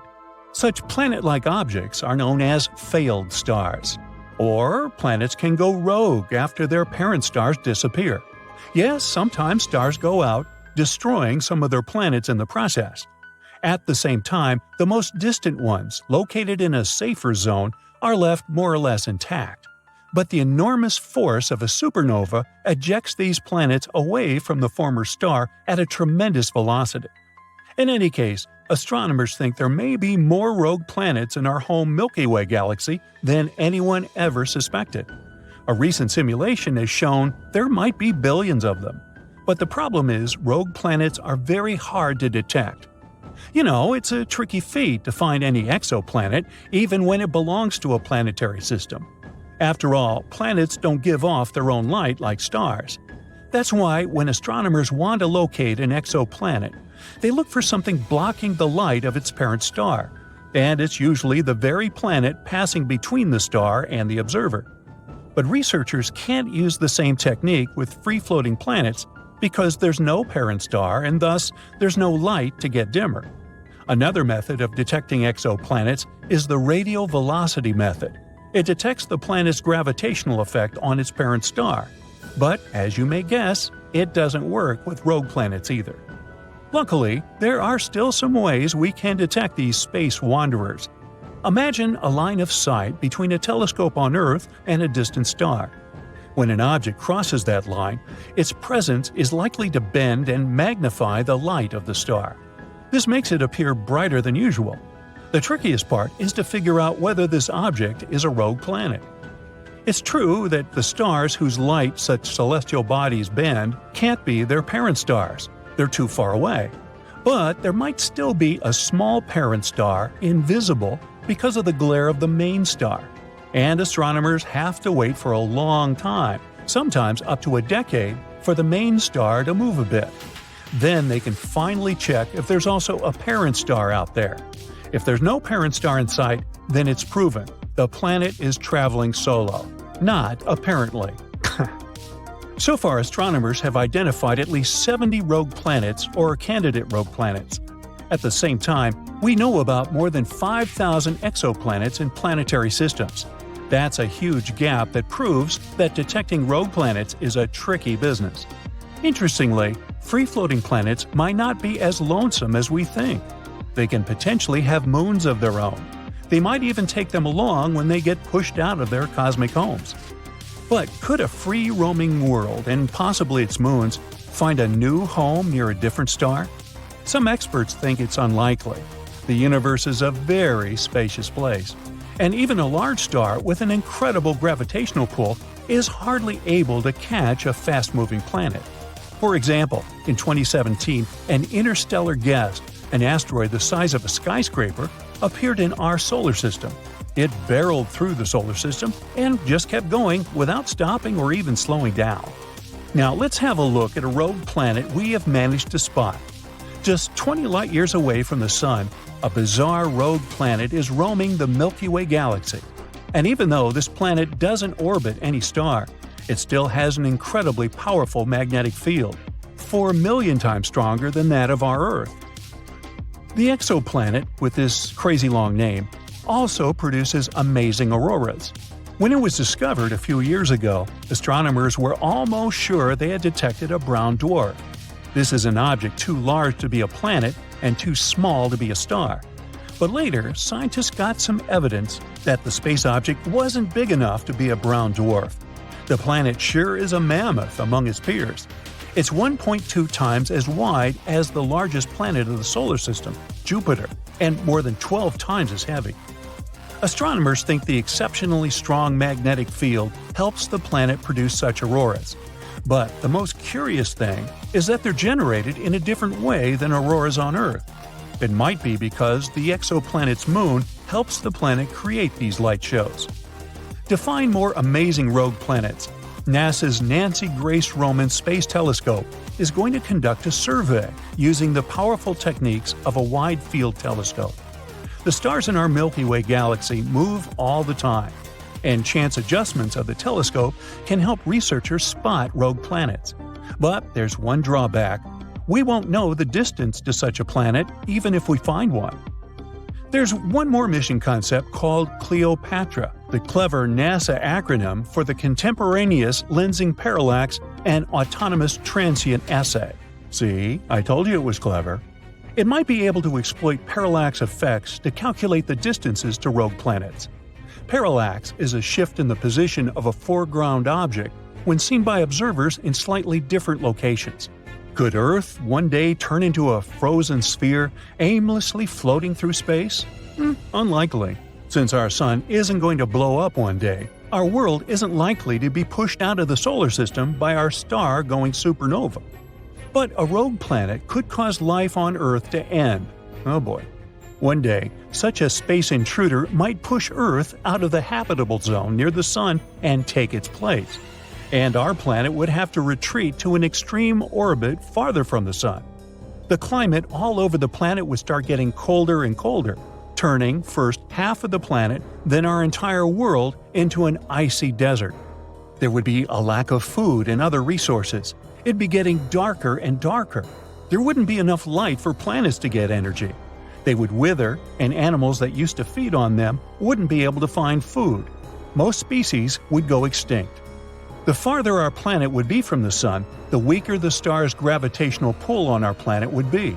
In the end, our beautiful Earth would get too far away from its main source of light and heat. It would turn into a lifeless piece of rock covered with a thick layer of ice. Wow, bummer.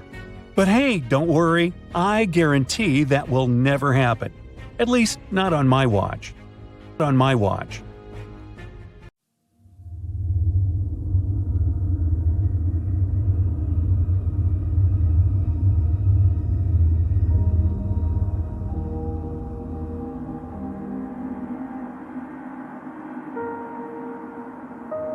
The sun's heat is beneath our feet.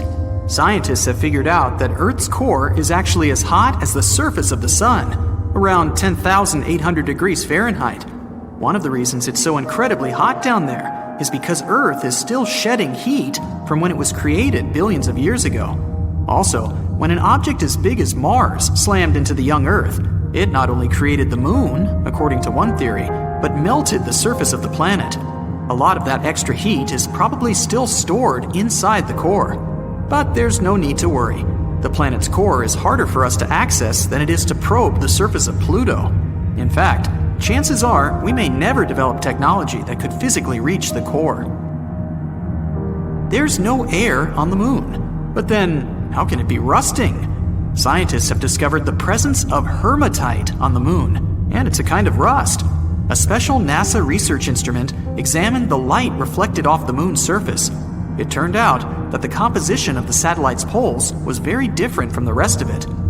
The moon's surface is dotted with iron-rich rocks, but without oxygen and liquid water, rust can't appear.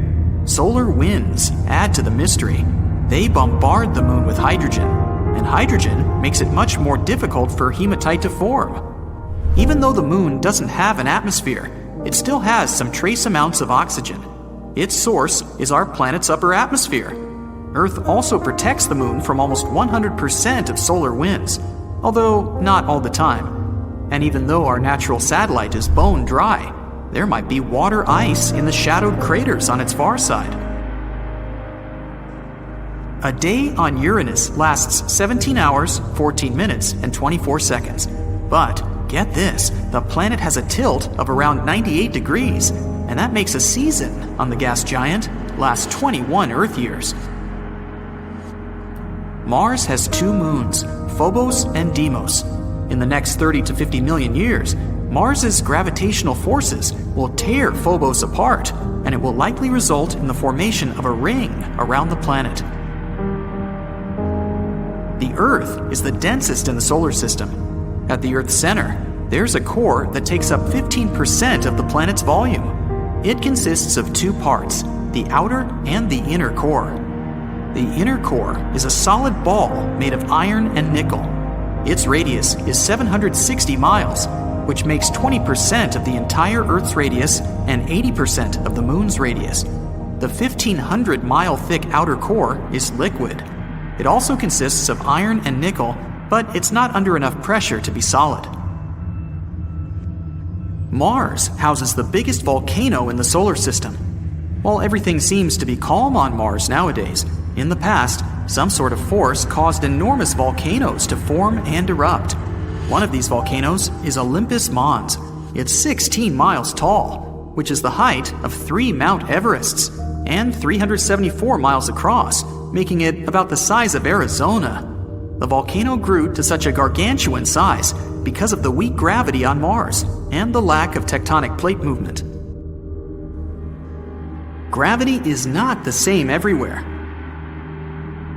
The rocks, metals, and other minerals and substances that make up the planet are packed into the ground more tightly in certain places than in others. This has surprising consequences. Gravity varies slightly depending on where you are. You weigh 0.5% less standing at the equator than you do at the poles. In most cases, that's a difference of less than 1 pound. How high up you are also has an effect. So if you were at the top of Mount Everest, you'd also weigh slightly less. Just don't look down. Earth's toughest living thing is so small you can't see it. Water bears, also known as moss piglets, are cute little creatures with 8 legs and squashed up heads that are less than 1/100th of an inch in length. Despite their microscopic stature, they can basically survive anywhere. They prefer bits of wet moss or the bottom of a lake, but they won't complain if you put them somewhere really uncomfortable. They can endure extreme cold and incredible heat, and survive both huge pressure and high radiation. Some of the little bears once even managed to survive unprotected in outer space for 10 days without a problem. That is tough. They handle all these things by rolling up into a ball and hibernating, which reduces their need for oxygen and food. The moon's gravity is about 17% of that on Earth. If you weighed 200 pounds on our home planet, on the moon, your weight would decrease to a mere 34 pounds. You would also be able to carry stuff 6 times heavier than what you can carry on Earth. It would also be easier to walk on the moon's surface, but it would be more dangerous too. Your feet, inside a heavy spacesuit, would sink into the lunar soil up to 6 inches deep. But let's imagine you decided to skip the tedious process of walking by leaping through the air. Then you'd likely lose control of your jumps in no time. Plus, the moon's surface is littered with deep craters. It would be a tough feat to avoid all of them. You can see solar eclipses because even though the moon is 400 times smaller than the sun, it's also 400 times closer to Earth. So it's perfectly capable of obscuring the star. But in 50 million years, I won't be around then. The moon won't be able to block the sun completely because of the satellite's changing orbit. A full NASA spacesuit costs an unbelievable $12 million. Yeah, I can believe that. 70% of this hefty sum is for the control module and backpack. At the very center of Uranus, there's a rocky core, small, just half the Earth's mass. Compared to other planets, Uranus's core is rather cool, 9,000 degrees Fahrenheit. An ice mantle surrounds the solid core, and that's the largest portion of the planet, about 80%. It's also not the ice you might be thinking about. It's a hot, dense fluid made up of water, ammonia, ice, and methane, sometimes referred to as a water-ammonia ocean. Uranus's atmosphere is mostly hydrogen and helium, but it has its blue-green color because of methane gas that absorbs the red light. The ocean on Jupiter is larger than any other in the solar system. But unlike Earth's oceans, it's made not of water, but of metallic hydrogen. The ocean's depth is a mind-blowing 25,000 miles. That's almost the same as the distance around Earth. Venus is a champ when it comes to volcanoes. The planet has about 1,600 major ones, but none of them is known to erupt. There's a supermassive black hole 250 million light-years away from us. It hums the deepest sound ever detected from any object in the universe. It's 57 octaves lower than the middle C on your piano. That's 1 quadrillion times deeper than what we can hear. Mercury is a few billion years old. In 2016, scientists discovered some abnormalities on the planet's surface, showing that it's getting smaller. After more research, they found out that Mercury hadn't finished cooling down yet. There are planets that aren't bound to any star orbit and aimlessly wander through outer space. Among the most spectacular-looking space objects are pulsars. Pulsars are a type of neutron star. They shoot out some of their material almost at the speed of light. Regular pulsars spin at a reasonable speed, between 1/10 to 60 times per second. But millisecond pulsars can spin at an impressive 700 times a second, which is way too fast for the human eye to even process. As they spin, they emit a beam of radiation from their axis that looks like the light from a lighthouse. Astronomers can notice pulsars when they face Earth, since it looks like a light being shined on our planet. When the light shines elsewhere, the pulsar can't be seen. Our sun is insanely massive. Want some proof? 99.86% of all the mass in the solar system is the mass of the sun. In particular, the hydrogen and helium it's made of. The remaining 0.14% is mostly the mass of the solar system's 8 planets. Saturn's rings are very thin compared to its size. If you had a scale model of the planet that was 3 feet wide, the rings would be 10,000 times thinner than a razor blade. even though Venus is the hottest planet in our solar system, it still has snow. But not what you'd expect. It snows metals and rains acid. Not a great vacation spot.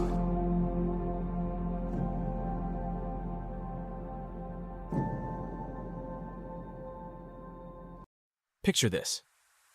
You're floating about in the depths of space, gazing down on our blue marble of a planet. What's on top? You might think it's the North Pole. But that isn't necessarily so. The truth is, our collective belief that the North is at the top of the world doesn't have any solid scientific backing.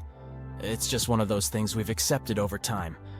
And this acceptance has a compelling history, with a dash of astrophysics, a bit of psychology, and a surprising twist. It influences how we feel about our world more than we might think. Figuring out where you are is crucial for survival, and that's true for most species, not just us humans. Similar to honeybees, for example, humans have a knack for creating mental maps of our surroundings. But where we really stand out is in our efforts to share these maps with others. We've been at it for a while now, drawing maps on anything from cave walls to computer screens. The earliest ones we've found date back to 14,000 years ago. Despite this long history, it's only in the last few centuries that we've decided that the North should consistently be at the top of the map. History buffs tell us that for a long time, the North was hardly ever at the top because it symbolized darkness. The West didn't make the cut either, given that's where the sun bows out each evening. However, early Asian maps seem to defy this trend. Now, before you say it, their compasses weren't the reason they put north at the top. Early Asian compasses were actually aligned to point south, seen as a more favorable direction than the cold, dark north. But in these maps, the emperor, who resided up north, was always placed at the top, with his loyal subjects gazing upwards towards him. Looking back, every culture had its own idea of what was worth looking up to, leading to varied orientations of early maps. The Egyptians preferred the east, where the sun graces us each morning. Early Arabic maps favored the south. European maps from the same era put the east at the top.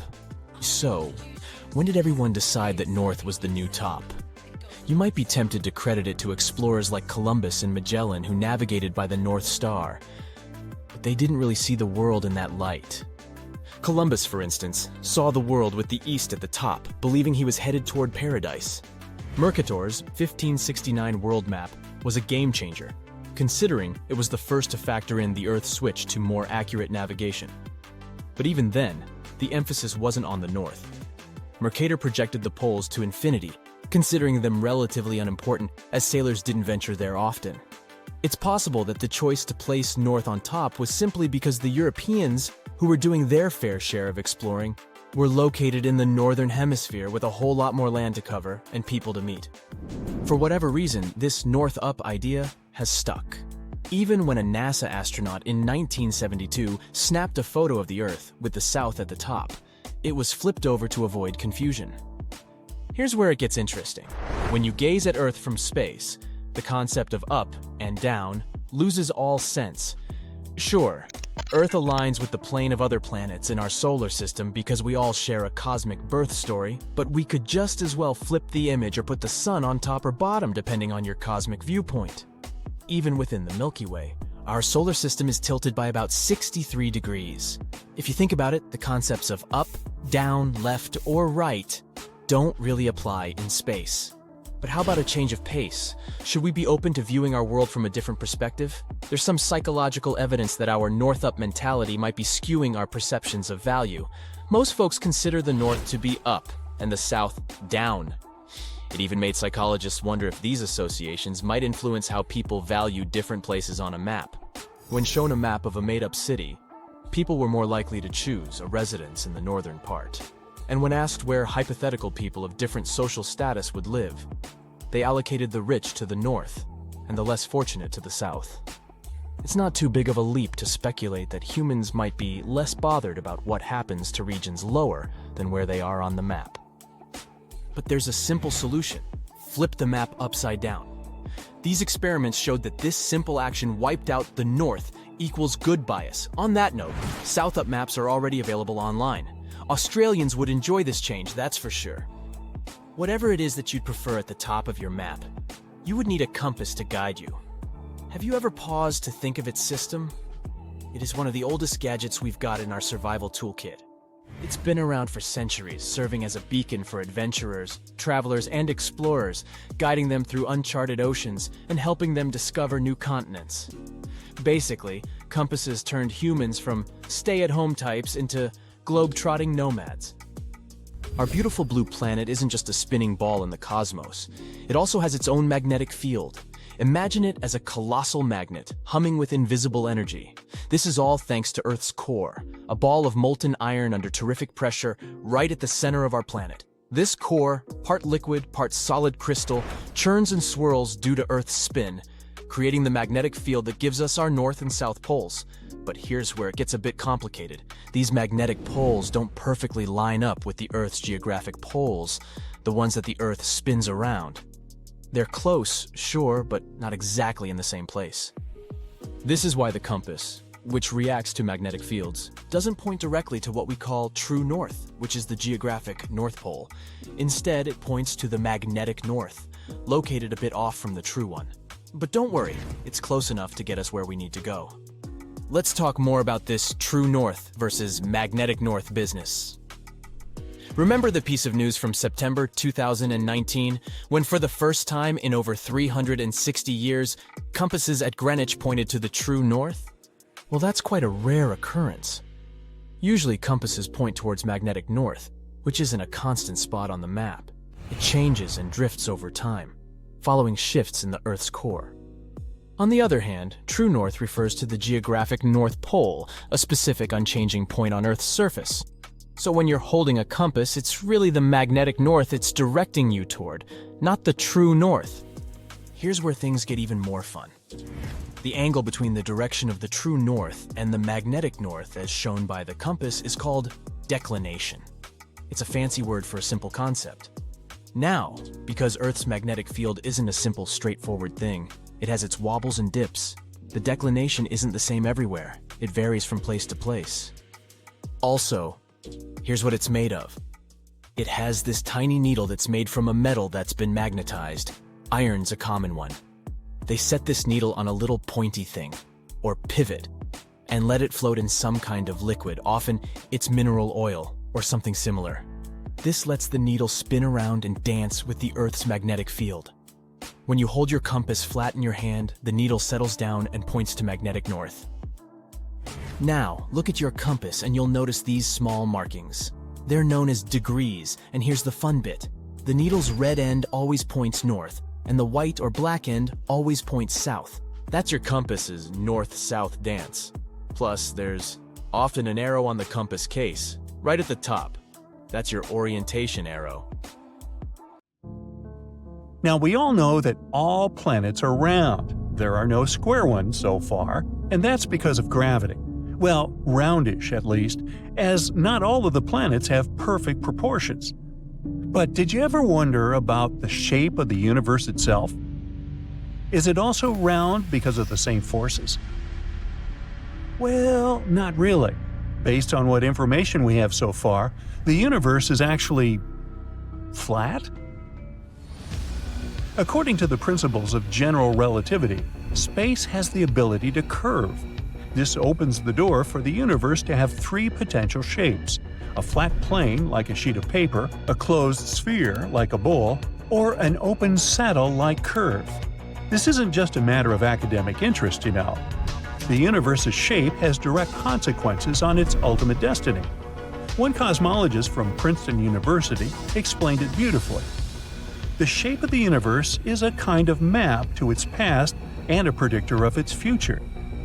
The questions of whether the universe will keep expanding forever or collapse at some point, and if it's finite or infinite, all circle back to the question of its shape. Now, to wrap your head around this cosmic question, you need to understand two key elements: the density of the universe and its rate of expansion. Let's dig into this a little. Around 68% of the universe is made up of dark energy, while 27% is dark matter. The rest, which is normal matter, if you'd like, makes up the stars, planets, and other cosmic bodies we're familiar with. When we talk about the density of the universe, we're referring to the quantity of normal matter packed into a given volume of space. Now, if the universe is denser, it also has more gravity. In this case, the gravitational pull can overcome the force of expansion, so the universe curls up into a sphere. This shape is known as the closed model, where the universe ends up looking like a gigantic cosmic ball. Imagine a world that's finite but without boundaries, a contradiction for sure. In this model, an adventurous explorer could travel forever through space, never bumping into a wall or falling over an edge. Alternatively, if the density of the universe is low and not enough to halt the expansion, then space distorts in the opposite direction. This results in an open universe with negative curvature that resembles a saddle, like on a horse. Despite these two potential scenarios, most scientists agree that the density of the universe is just right, which means it expands proportionally without curving. But what does it mean if the universe is flat? It doesn't mean we're living in an infinite sheet of paper. To understand it, consider these analogies. Imagine you're in a square room, walk 10 steps to the next corner, make a 90-degree turn, walk another 10 steps, and repeat this process twice more. You end up back at your starting point, completing a square. Add another dimension to this geometry, since we're not 2D creatures, and whoopee, you have a flat universe. This analogy wouldn't hold up in a curved space. If you have a terrestrial globe at home, you might find it easier to understand this next experiment. Start by placing your finger at the Earth's equator, then trace a line to the North Pole, make a 90-degree turn, and return to the equator. Make one more 90-degree turn and walk back to your starting point. This journey only needed 3 turns, unlike the 4 turns in the flat universe scenario. Still struggling to understand? Here's another way to picture it. In a flat universe, 2 rockets traveling side by side will always remain parallel. This is in contrast to a closed universe, where the rockets will travel along the curve of space and eventually meet where they started. In an open universe with negative curvature, the rockets will gradually drift apart and never cross paths again. So, is there a cosmological crisis at hand? It seems the answer to the shape of our universe is encoded in the cosmic microwave background, also named CMB, which is like the universe's fossil record. Over the past few decades, scientists have measured temperature fluctuations in the CMB to find almost no curvature, indicating a flat universe. Now, the concept of a flat universe is crucial to the standard cosmological model. However, in late 2019, scientists from a university in Rome published a paper arguing that current CMB measurements actually indicate we're really living in a closed universe. How did they figure this out? Well, they looked at how light behaves in the universe. Specifically, they analyzed how light bends because of the gravitational force of matter in its path. Either way, apart from this finding, there's nothing else that would suggest we're living in a closed universe. Most scientists believe this recent discovery is nothing more than a statistical anomaly. But if the closed universe theory turns out to be right, it would shift decades of astronomical findings. If the universe is indeed curved, it must be so large that the observable 93 billion light-years aren't enough to reveal its curvature. It could be similar to standing in a fog, only able to see a small, flat patch of land. Yet somewhere out of sight, the horizon reveals that we live on a sphere. As we continue to probe the cosmos, we might find that the apparent flatness of our universe is just a small part of a much larger, curved cosmos. Its shape is just one of the many things we've yet to figure out about the universe. We can't quite put our finger on why the universe is even here, for instance. We do have some theories, but scientists are yet to be sure. It could be that the universe is like a pop-up, materializing out of an unstable nowhere land. Imagine the emptiest emptiness you can think of, suddenly churning out matter and energy in equal and opposite amounts that tally up to zero. For most of us, it's hard to picture that process. If we follow this theory, who's to say there's only one universe? We might be just one of an enormous collection, a so-called multiverse. For now, we'll just have to wait for the next wave of cosmic measurements to refine our theories, and for scientists to come up with hypotheses that aren't just mathematically pretty, but actually testable. Also, how could we possibly know all the secrets of the universe if we don't completely understand our own biology yet? I mean, if we did, we could, theoretically, solve all of our health problems, right? We might even be able to play around with our DNA, like this molecular Lego, and give ourselves naturally purple hair or red fingernails. Well, time for a reality check, as we're still struggling with this one too. Here's a great example: our microbiome. Our bodies, home to 10 trillion human cells, are also an active city for 100 trillion microbial cells. That's a couple of pounds of bacteria and other microbes, which we absolutely can't do without. They've set up shop in our bellies, lungs, noses, and every other hidden nook and cranny. We're like luxurious cruise ships for these tiny microbial tourists, and we still don't fully understand the implications of this symbiotic relationship. There are still a lot of things we don't know about planet Earth either. We've only ever dipped our toes into Earth's crust, never venturing more than a few miles deep. Everything else is our best guess, from remote sensing and smart physics. Believe it or not, it took us an embarrassingly long time to accept that the Earth's crust is constantly shifting, like Jenga pieces. We only warmed up to plate tectonics in the mid-20th century. We're also still trying to figure out precisely how the planet's inner engine works, and how the swirling conducting materials in the outer core create our protective magnetic field. Plus, with 4.5 billion years of geological chaos, we're sometimes better off studying meteorites or the surfaces of other celestial bodies for clues about our planet's history. Even our faithful companion, the Moon, is a bit of a mystery. Was it born from a colossal collision or some other event? We're still not sure. But hey, the fact that we still have a lot to learn is what makes life interesting, isn't it?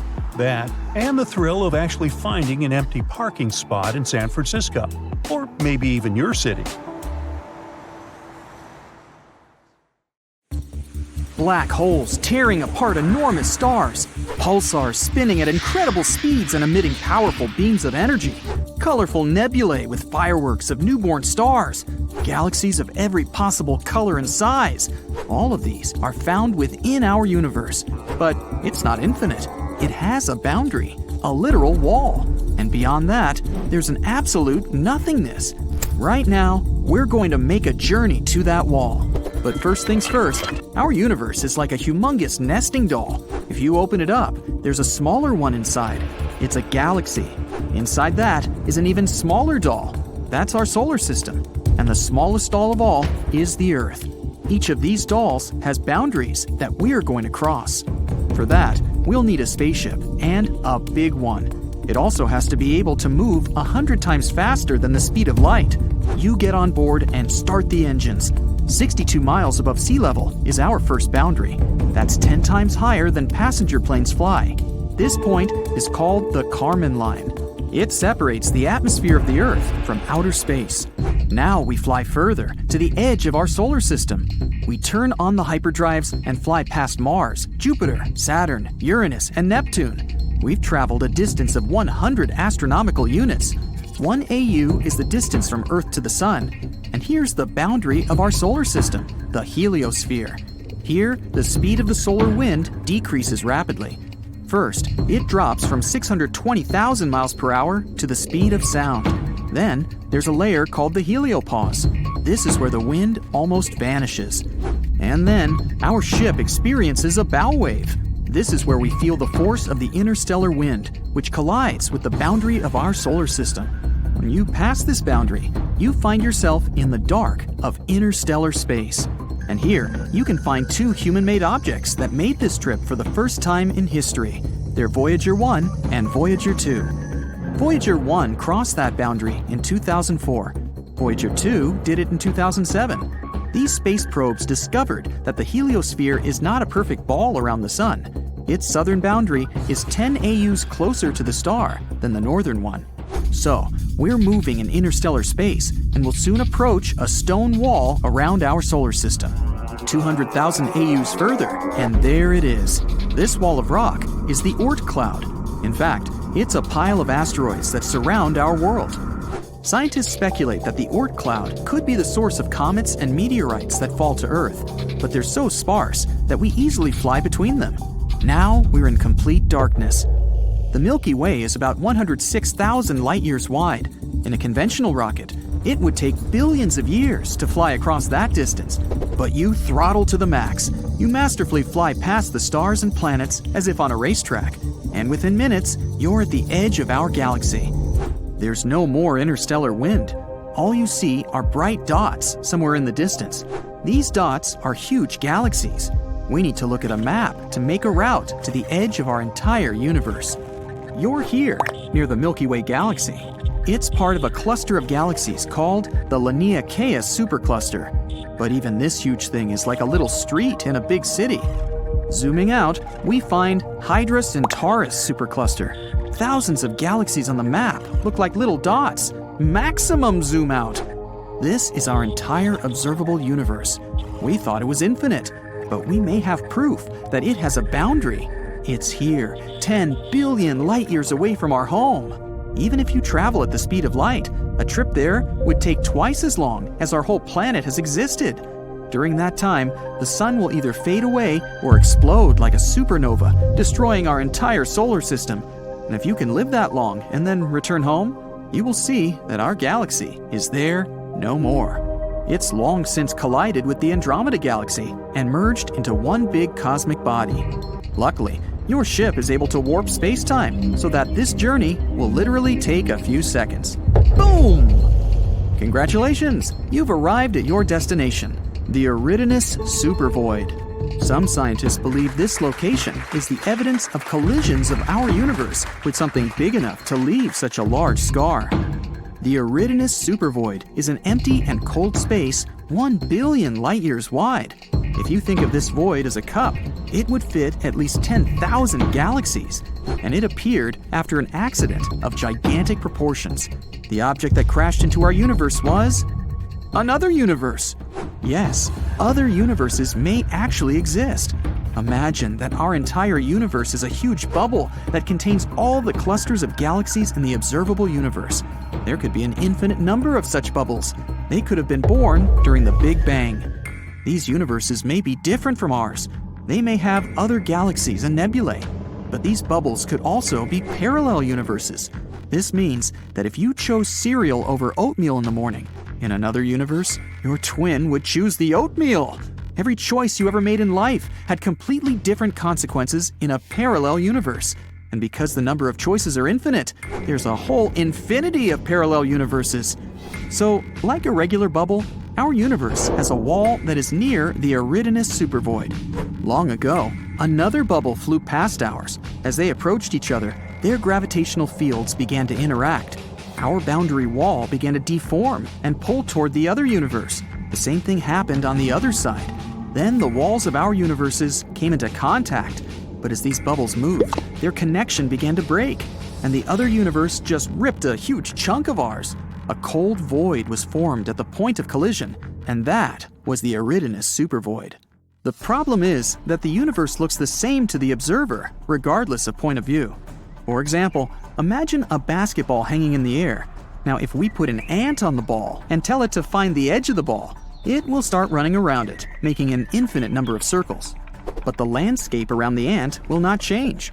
All it will see is a rounded horizon. That's because the ball remains the same from any point of view. The same thing happens to us when we try to find the edge of our universe, all because we imagine the world in three-dimensional space, and our view is limited. For example, you see an ordinary square in two-dimensional space, but if you add depth and change the point of view, voila, it's a cube. If we could see the universe in four-dimensional space, a square might be something completely different. But maybe we can leave our home bubble. The key to traveling to another universe might be inside a black hole. A black hole is one of the most mysterious objects in the universe. They're so heavy, they warp not only space, but time as well. It's like putting a heavy boulder on a net. The net will sag, and the closer you get to the boulder, the stronger the curvature is. Once you're in the gravitational field of a black hole, you can't leave it. We still don't know what might actually be in the heart of a black hole. Some scientists speculate that white holes also exist. Theoretically, they should be born along with black holes. Except for the color, they're the exact opposite of black holes. Nothing can come close to a white hole. At the moment, there's no data on such objects, but general relativity theory suggests they do exist. There's also a theory that a black hole may be a passage to another universe. When you get into a black hole, you can come out the other side through the event horizon of the white hole. So you bypass the boundary of the universes and find yourself in a completely different world. But we may have proof that a white hole exists. In 2006, scientists discovered an unusual burst of energy somewhere 1.6 billion light years away from Earth. This burst was unique. It didn't look like a supernova explosion or even the merger of two black holes. Some astronomers believe it was the birth of a white hole. But because it was unstable, it was destroyed almost immediately. This process was reminiscent of the birth of our entire universe, the Big Bang. So, scientists called it the Little Bang. This is our home planet Earth and its satellite, the Moon. Zooming out, and here's our solar system. A bit more, the Milky Way galaxy. And we're a small dot among an infinite number of stars.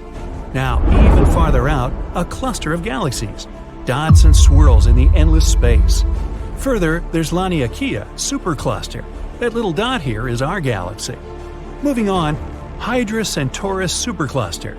Huge clusters comprising thousands of galaxies are no more than a speck from here. Next, Pavo Indus supercluster. This is an area 200 million light-years wide. We can zoom out until we see the entire observable universe. Each little dot in here actually contains thousands of galaxies and quadrillion stars. Scientists speculate that our universe may look like a bubble, and that bubble might collide with another universe. Yes, other universes could exist. Actually, even a whole infinite number of those. All of them could have appeared after the Big Bang. The collision between them isn't impossible either. At least, it might have happened before. And the proof is here, in the direction of the constellation Eurydice. This place is called Eurydice Supervoid. It's about 1 billion light-years wide. By comparison, the width of our entire galaxy is only about 100,000 light-years. There's absolutely nothing in this place, and it may be a trace from an old collision between our universe and another. Scientists think they were passing by each other. When the distance between them was minimal, the gravitational forces of the bubbles began to pull toward each other, just like two drops of water trying to connect when they're close. But the speed of the universes was too high for them to continue interacting. So the other universe just tore out a piece of our bubble. There might have been about 10,000 galaxies in that void, and all of them were either destroyed or taken over by the other universe. Let's travel to the edge of our universe to see how this collision might have taken place. We're 10 billion light-years away from our home. Here, in another galaxy, we see amazing nebulae of different colors and shapes. And if you look in the other direction, there's a huge wall moving at us. All these bright sparks on it are enormous galaxies about to collide with us. But in fact, it's a humongous mirror that only reflects our universe. Here, space-time is distorted and begins to be pulled into another universe at a tremendous speed. The usual law of physics may simply stop working at this point. Gravity may disappear, and with it, all the stars would explode and people on the surface of planets would hang in weightlessness. But if the universes didn't go at a tangent but crashed directly into each other, things would be much scarier. The enormous amount of collision energy would probably cause an incredible explosion.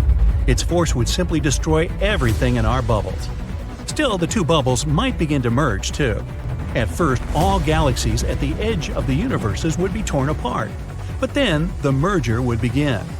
The galaxies would start moving chaotically. They would fly past each other, break apart, collide, and explode. The collision of two galaxies is an accident of enormous proportions, and it might happen to our home quite soon, in space terms. The Andromeda Galaxy is heading our way. It's a spiral galaxy about twice the size of ours, and there are about 1 trillion stars there, which is twice more than in our Milky Way. At the very center of this bright galaxy lurks a dark beast, a black hole.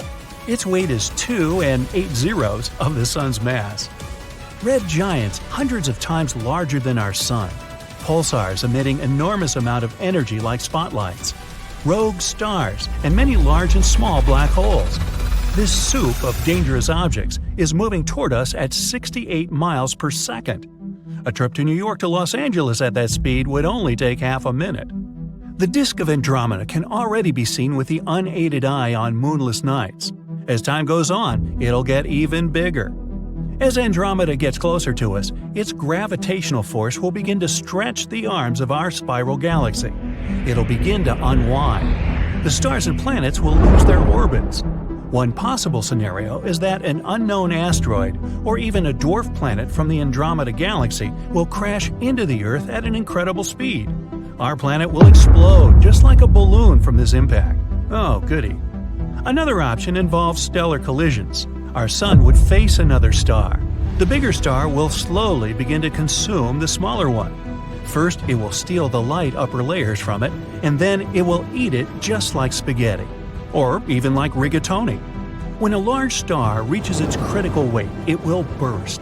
This explosion will destroy everything around it, including our solar system. Perhaps the shockwave will even reach other neighboring stars.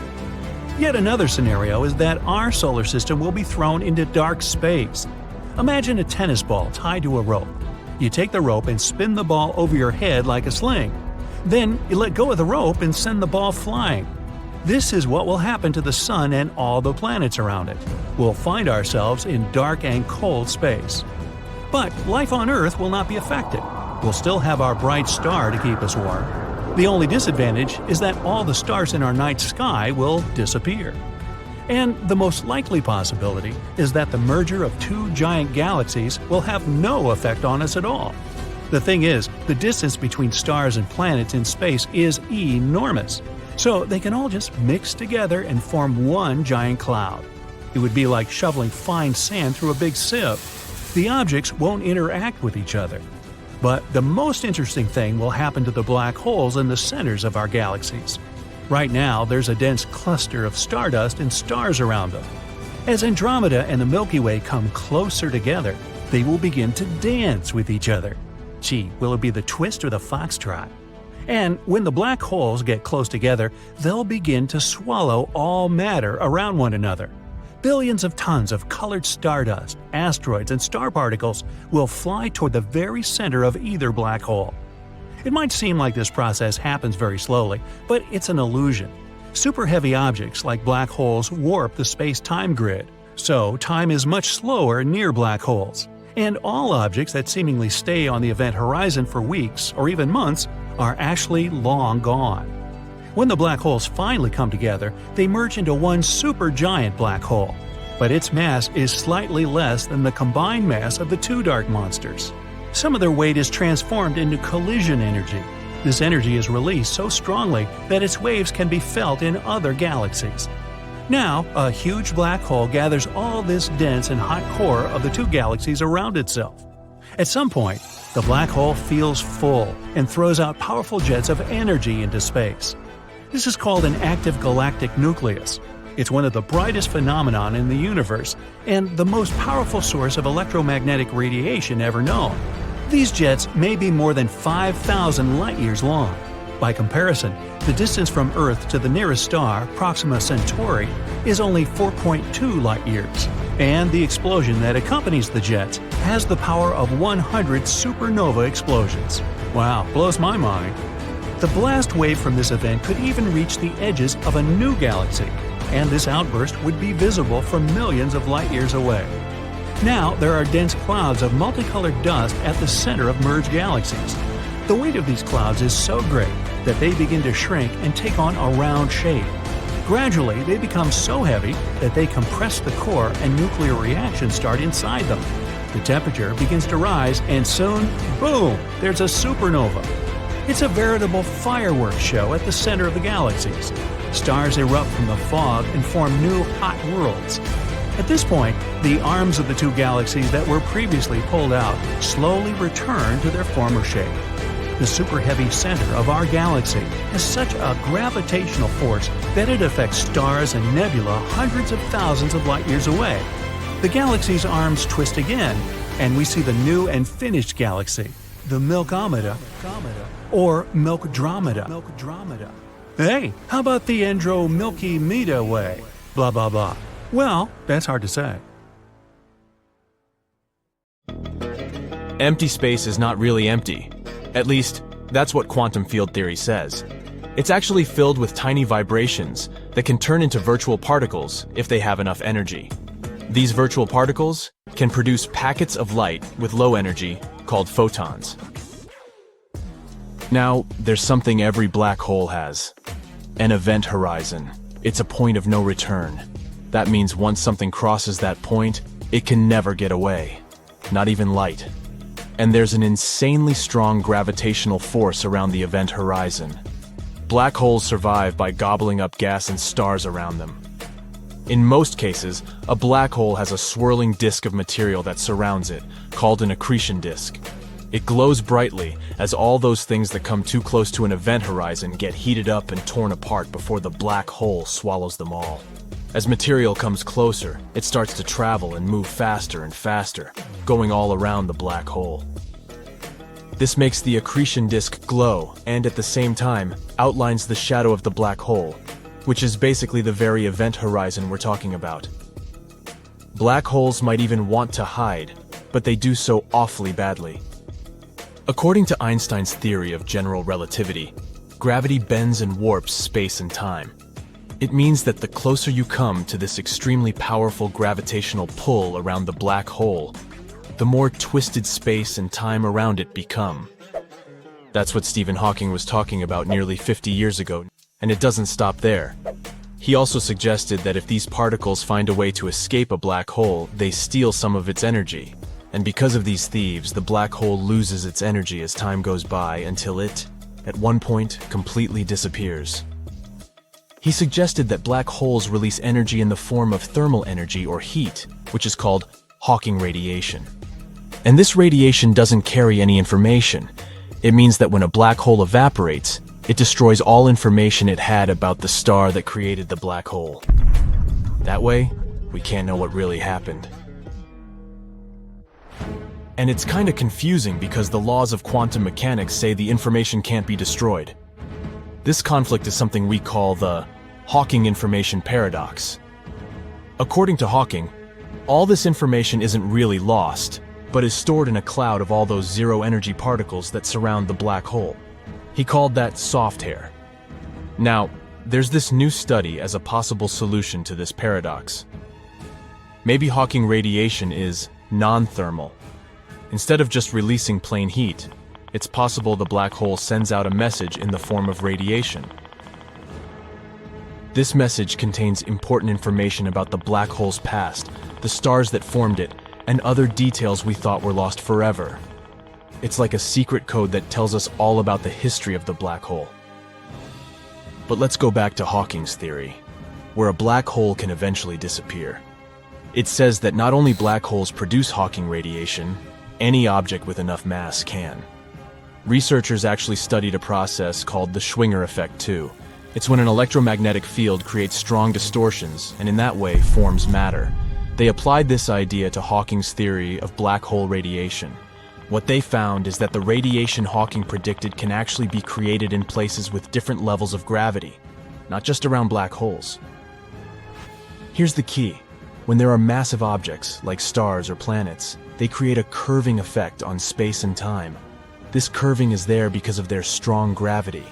Even if you're far away from a black hole, there's still some massive object somewhere around that creates the curving of space, which can make you feel like you're in that twisted space. It can create radiation, similar to what happens near black holes. It means that not only black holes can slowly evaporate, other massive objects in the universe can also lose their energy in the same way. If this is true, the energy of everything in the universe will slowly be drained away in the form of light particles. That means everything and everyone including stars, planets, black holes, and us, share the same destiny and will all eventually fade away. This sounds scary at first, but even if this theory is true, it's not going to happen anytime soon. It would take way longer than the current age of the universe for a supermassive black hole to completely disappear. So, in the way we measure time, black holes are basically eternal. And stars could last even longer since many black holes formed after some giant star collapsed upon itself. Some others belong to a group called primordial black holes. Hawking, who became famous for talking about black holes, mentioned those ones as well. And the theory says they probably formed spontaneously in the early universe, not long after the Big Bang happened. Hawking realized that primordial black holes could have different sizes, from very light to very heavy. Really small ones would have disappeared by now because of Hawking radiation. There's a pretty cool idea that these primordial black holes could be dark matter. It's a mysterious substance that scientists think exists in the universe. It doesn't give off or reflect light, so we can't see it directly. Scientists think dark matter might explain why stars and galaxies move in strange ways, but we still don't have the tools yet to confirm whether these black holes really exist or if they're actually made up of dark matter or not. Hawking also explored the idea that our universe is just one of many universes. It's a concept called the multiverse. Some scientists believe it could be that any situation you can imagine in your life is happening somewhere in some other universe. Hawking didn't agree with that, so in his final paper, he proposed a new mathematical framework that made the multiverse finite instead of infinite. This means that there would be a limited number of universes rather than an infinite number. Another thing that's hard to test and prove, but at least he left us with something to think about. Believe it or not, time travel is not that impossible according to the laws of physics. Scientists have equations that suggest we could have something called closed time-like curves that might allow us to go back in time. Imagine going back to the most embarrassing moments of your life. Knowing what would happen, you could avoid them. But here's the tricky part. Going back in time could cause some big problems.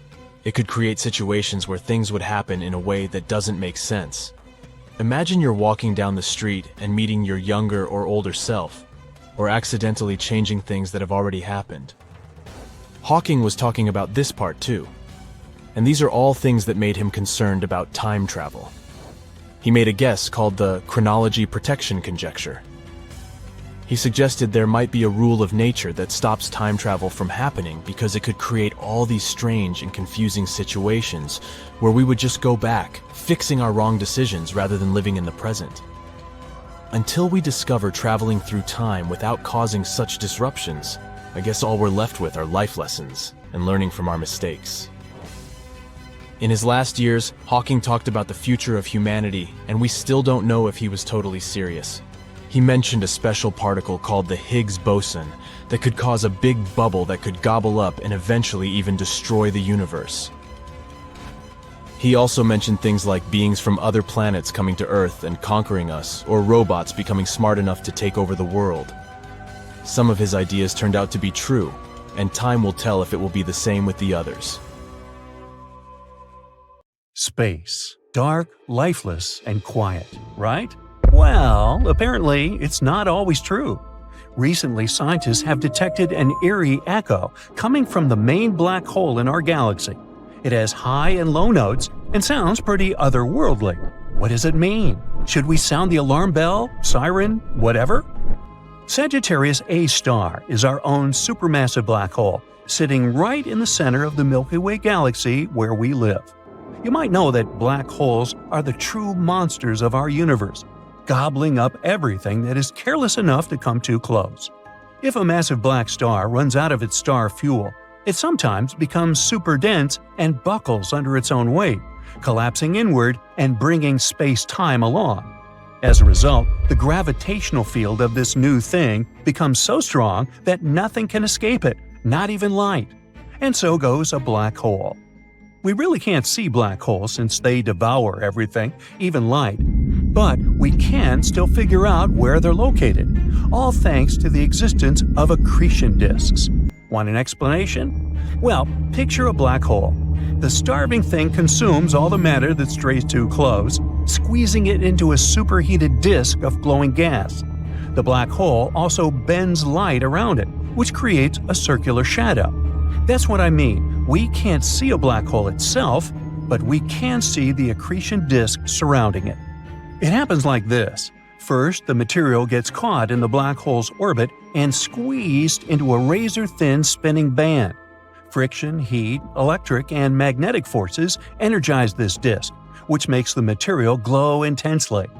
The most massive black holes have such bright bands that they can outshine millions of galaxies.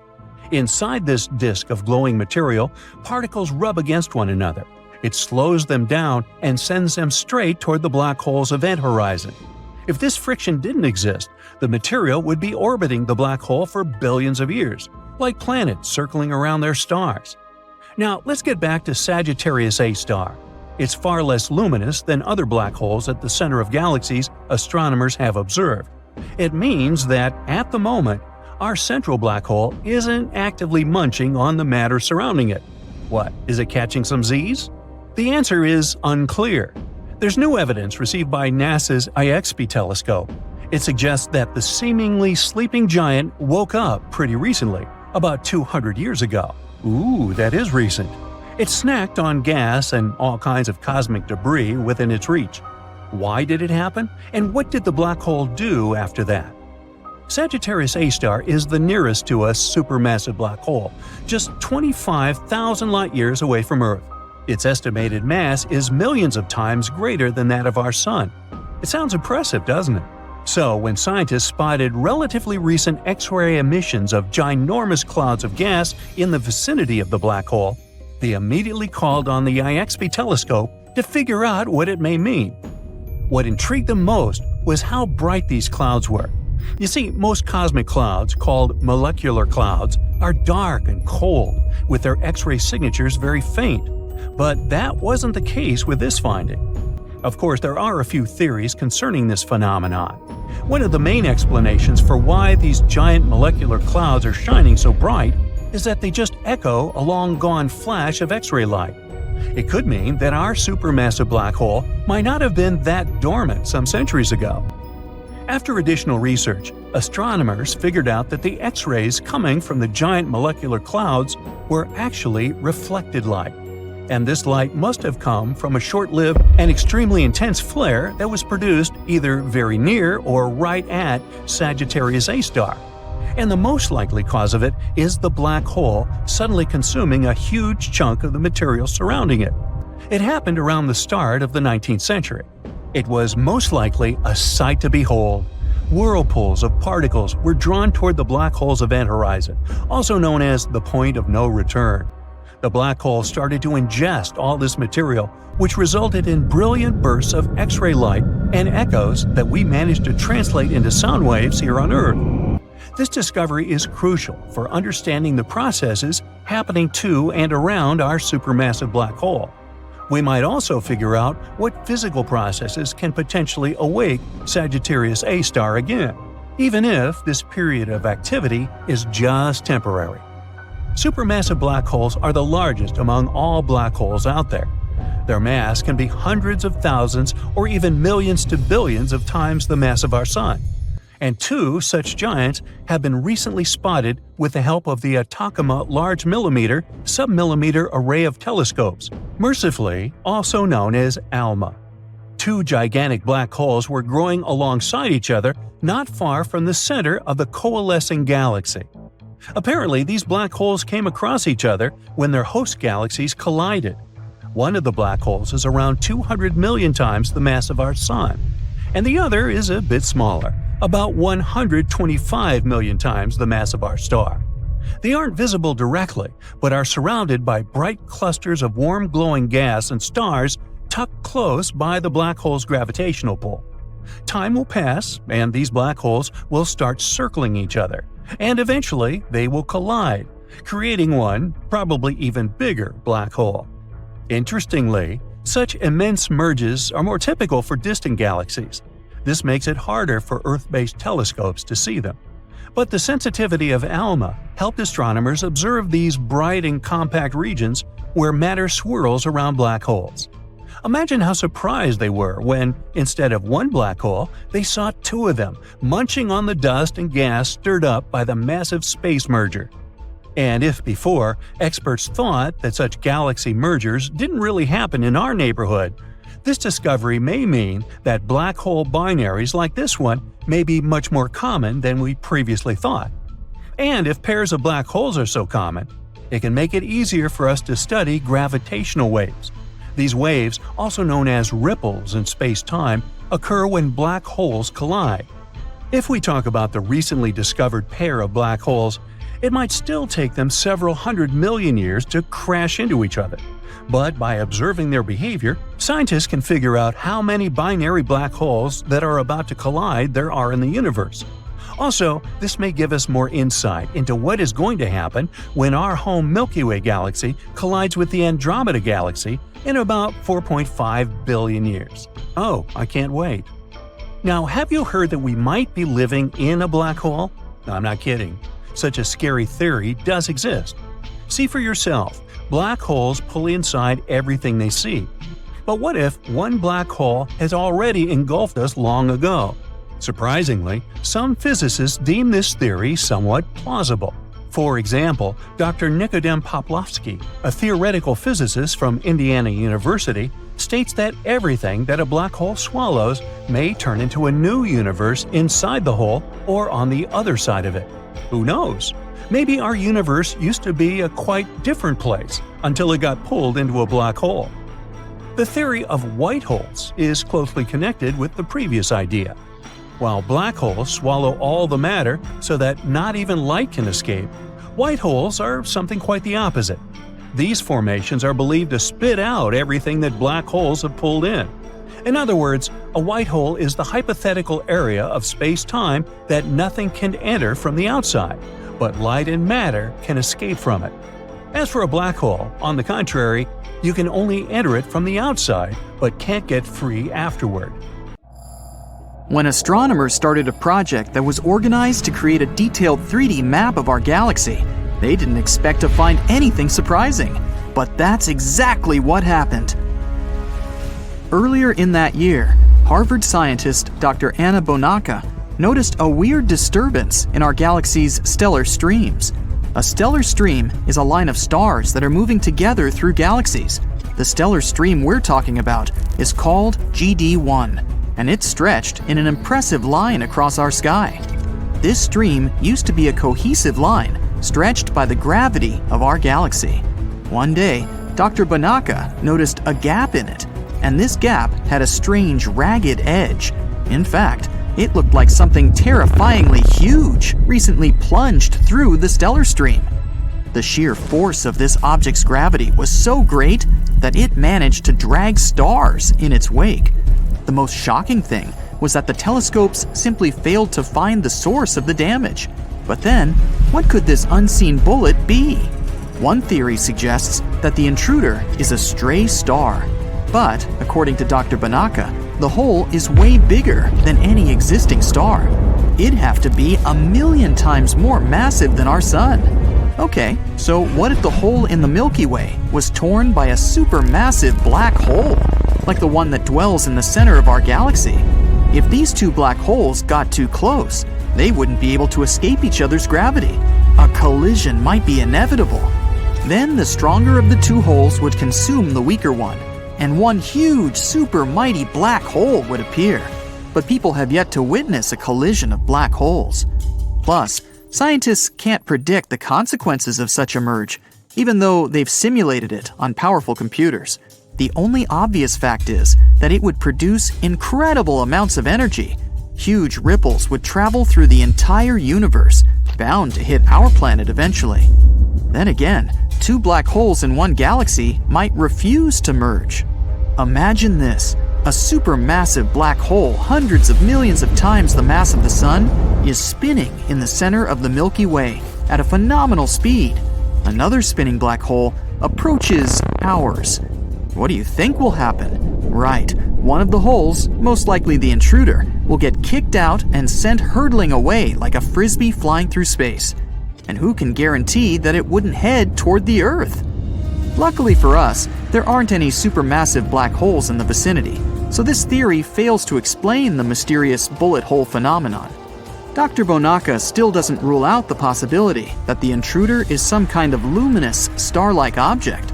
After tearing a hole in the Milky Way, it could be hiding somewhere in the galaxy. But again, it seems highly unlikely because of the object's huge size. I mean, we're talking 30 to 65 light-years across. In any case, it's hard to predict where it would have ended up if it were a luminous object. The intruder could have been moving at an incredibly high speed and wouldn't have to be very massive to tear a hole in the stellar stream. Or it could have been moving more slowly, but be very heavy. But the astronomers don't know which option it was. That's why it's next to impossible to predict where it ended up. Not unlike a giant cosmic blinker, a supermassive black hole 570 million light-years away flares every 114 days. Recently, astronomers have noticed powerful eruptions of light coming from the hole. The monstrosity is about 20 times the mass of the one at the center of our home Milky Way galaxy. So far, the only explanation scientists have is the black hole is ripping chunks of matter out of an orbiting star. It happens every time it gets too close. This discovery is rather exotic because no one has ever seen a black hole do something like that before.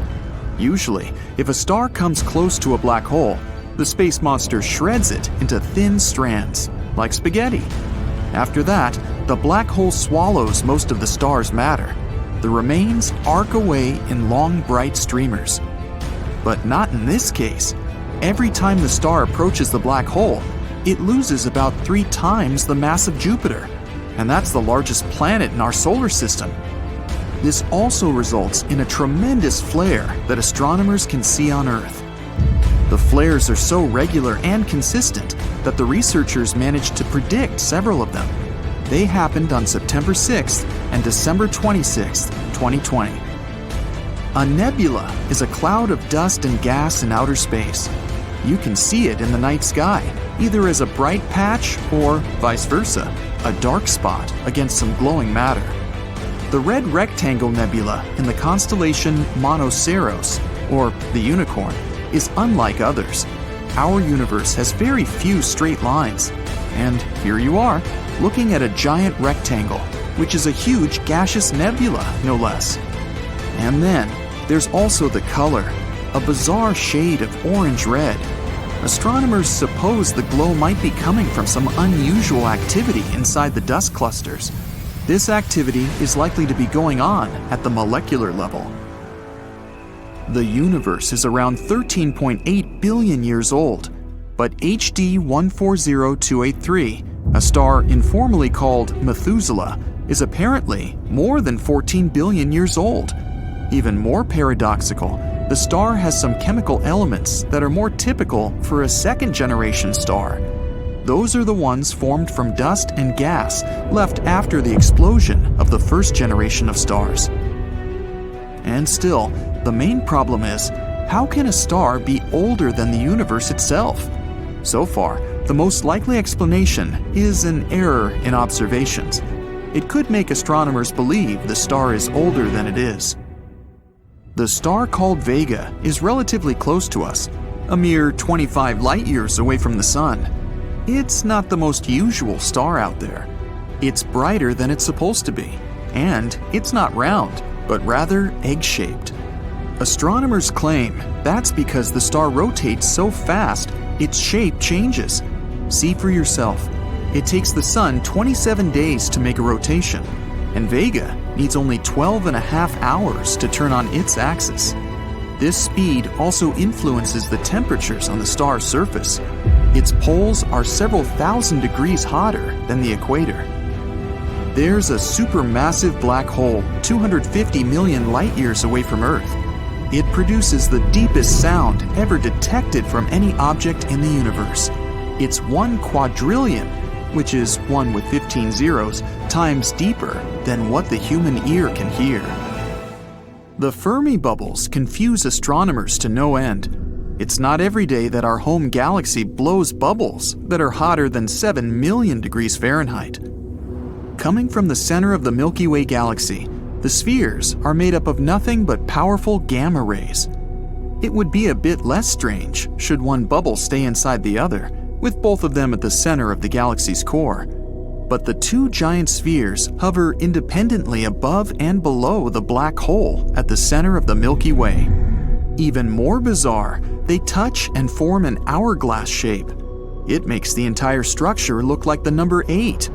The bubbles themselves are well defined and slightly sharp-edged. They're also breathtakingly enormous, spanning a total length of 50,000 light years. Scientists have yet to crack several mysteries connected with the Fermi bubbles, like what can produce such extreme energy? It's as powerful as 100,000 exploding supernovae.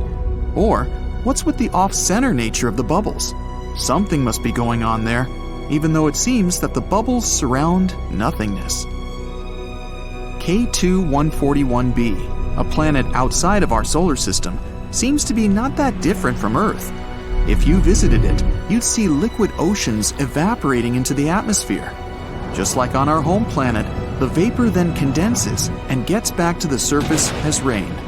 But instead of water, all this happens with rock. The surface of the unusual exoplanet is covered with lava seas. In most places, they're tens of miles deep. And since the temperatures on the planet reach 5,000 degrees Fahrenheit during the day, the magma in the oceans vaporizes into the atmosphere. After that, supersonic winds, moving at a speed of 1 mile per second, carry the rock vapor to the planet's night side.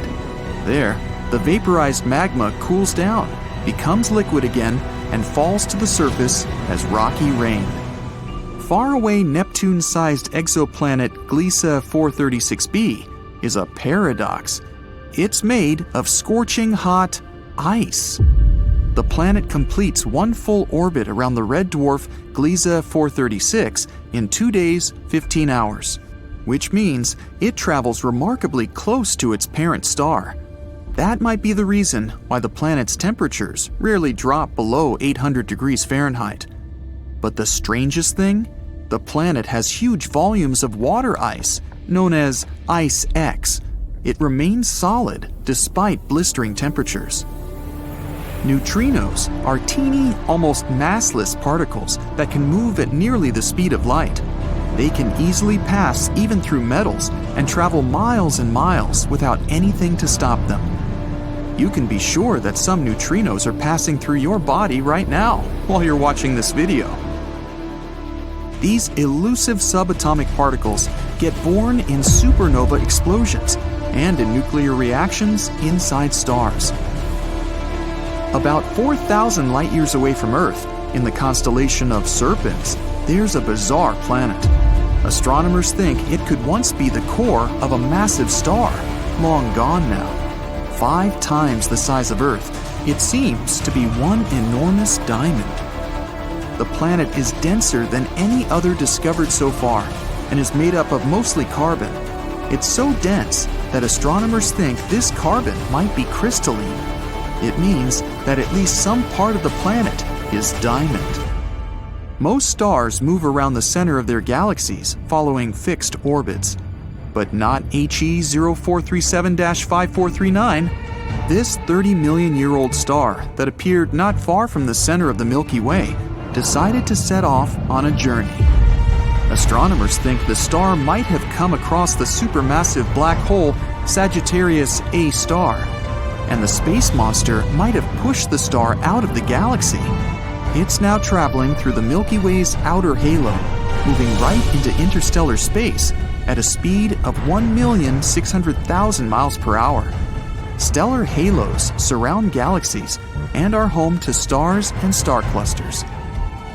This discovery turned out to be extremely confusing. Such short-lived massive stars, because tens or even hundreds of millions of years is a very young age for a star, aren't usually found in the halo. There, you can only encounter the oldest stars in our galaxy, those that are at least 10 billion years old. When disastrous magnetic field collisions occur at the sun's equator, they cause ginormous tsunamis of plasma. These tsunamis move across the star's surface at a speed of 1,000 feet per second. Such a tsunami can last for weeks at a time. They happen almost every decade. More than 7,000 light-years away from Earth, there is the Eagle Nebula. It's a young cluster of stars, just 5.5 million years old.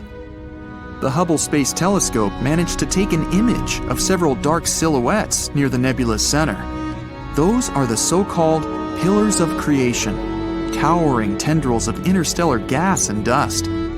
They're also a part of the nebula's active star-forming region. Newborn stars are hidden in these wispy columns. Unlike their supermassive siblings, hypothetical mini black holes could be really tiny, not bigger than an atom. But even so, just one minuscule thing would have the mass of 1,000 sedans. One theory claims tons of micro black holes could have appeared right after the Big Bang and the beginning of the universe. Some scientists even go as far as to say that several mini black holes pass through our planet every day, totally unnoticed. Scientists think white holes might exist, even though none has been found yet. When some space object comes across a white hole, it can't enter it from the outside, but light and matter can escape from within the hole.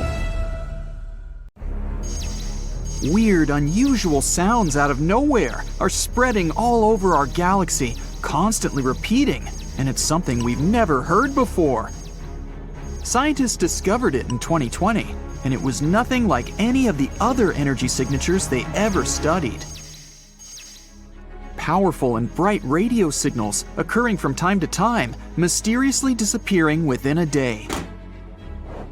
It doesn't fit the profile of any space body we know. The signal is a bit irritating, and it disappears without a schedule. When scientists tried to match the signal with some other telescopes, it was gone. Low-mass stars sometimes flare up with radio energy, but not here, since they mostly have X-ray counterparts. Very dense collapsed stars, like pulsars and magnetars, are also not a choice. The closest solution they got is a mysterious class of objects we know as the Galactic Center Radio Source, GCRT. It's a radio source that brightens and rapidly glows. It decays near the center of our galaxy and could help us unravel the mysteries of the universe. If you had a flying car that could go up at a speed of 60 miles per hour, you'd only need 1 hour to get into space. The moon is a little bit farther, 250,000 miles, which is about 10 times the circumference of our planet. That means a moon trip would be like taking a tour around the globe and doing it 10 times straight, which would take less than 6 months. A trip to Pluto would take over 800 years. Proxima b is the closest Earth-like neighbor we have. It's a small rocky world that orbits the closest stellar neighbor of our Sun.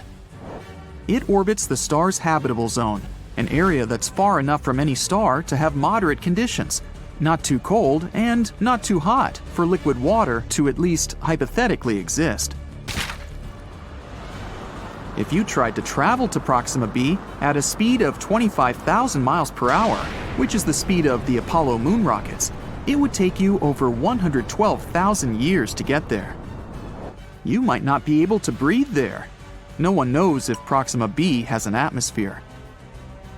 Humans explore the universe all the time, but we can only see around 5% of the matter up there. And Albert Einstein was the first one that realized the empty space is not really nothing. The rest we can't see is actually made up of invisible matter, also known as dark matter. It's about 27%, combined with something called dark energy, which is 68%. If you try to pour water into space, of course, outside of a spacecraft, it would immediately boil away or vaporize. That's because there's no air or air pressure in space. As air pressure lowers, the temperature you'd usually need to boil water at also gets lower. Keeping that in mind, water boils way faster on a mountaintop than, for example, at sea level. There's no air pressure in space, so water could boil at a very low temperature. Scientists believe that there are at least a couple of billion galaxies out there.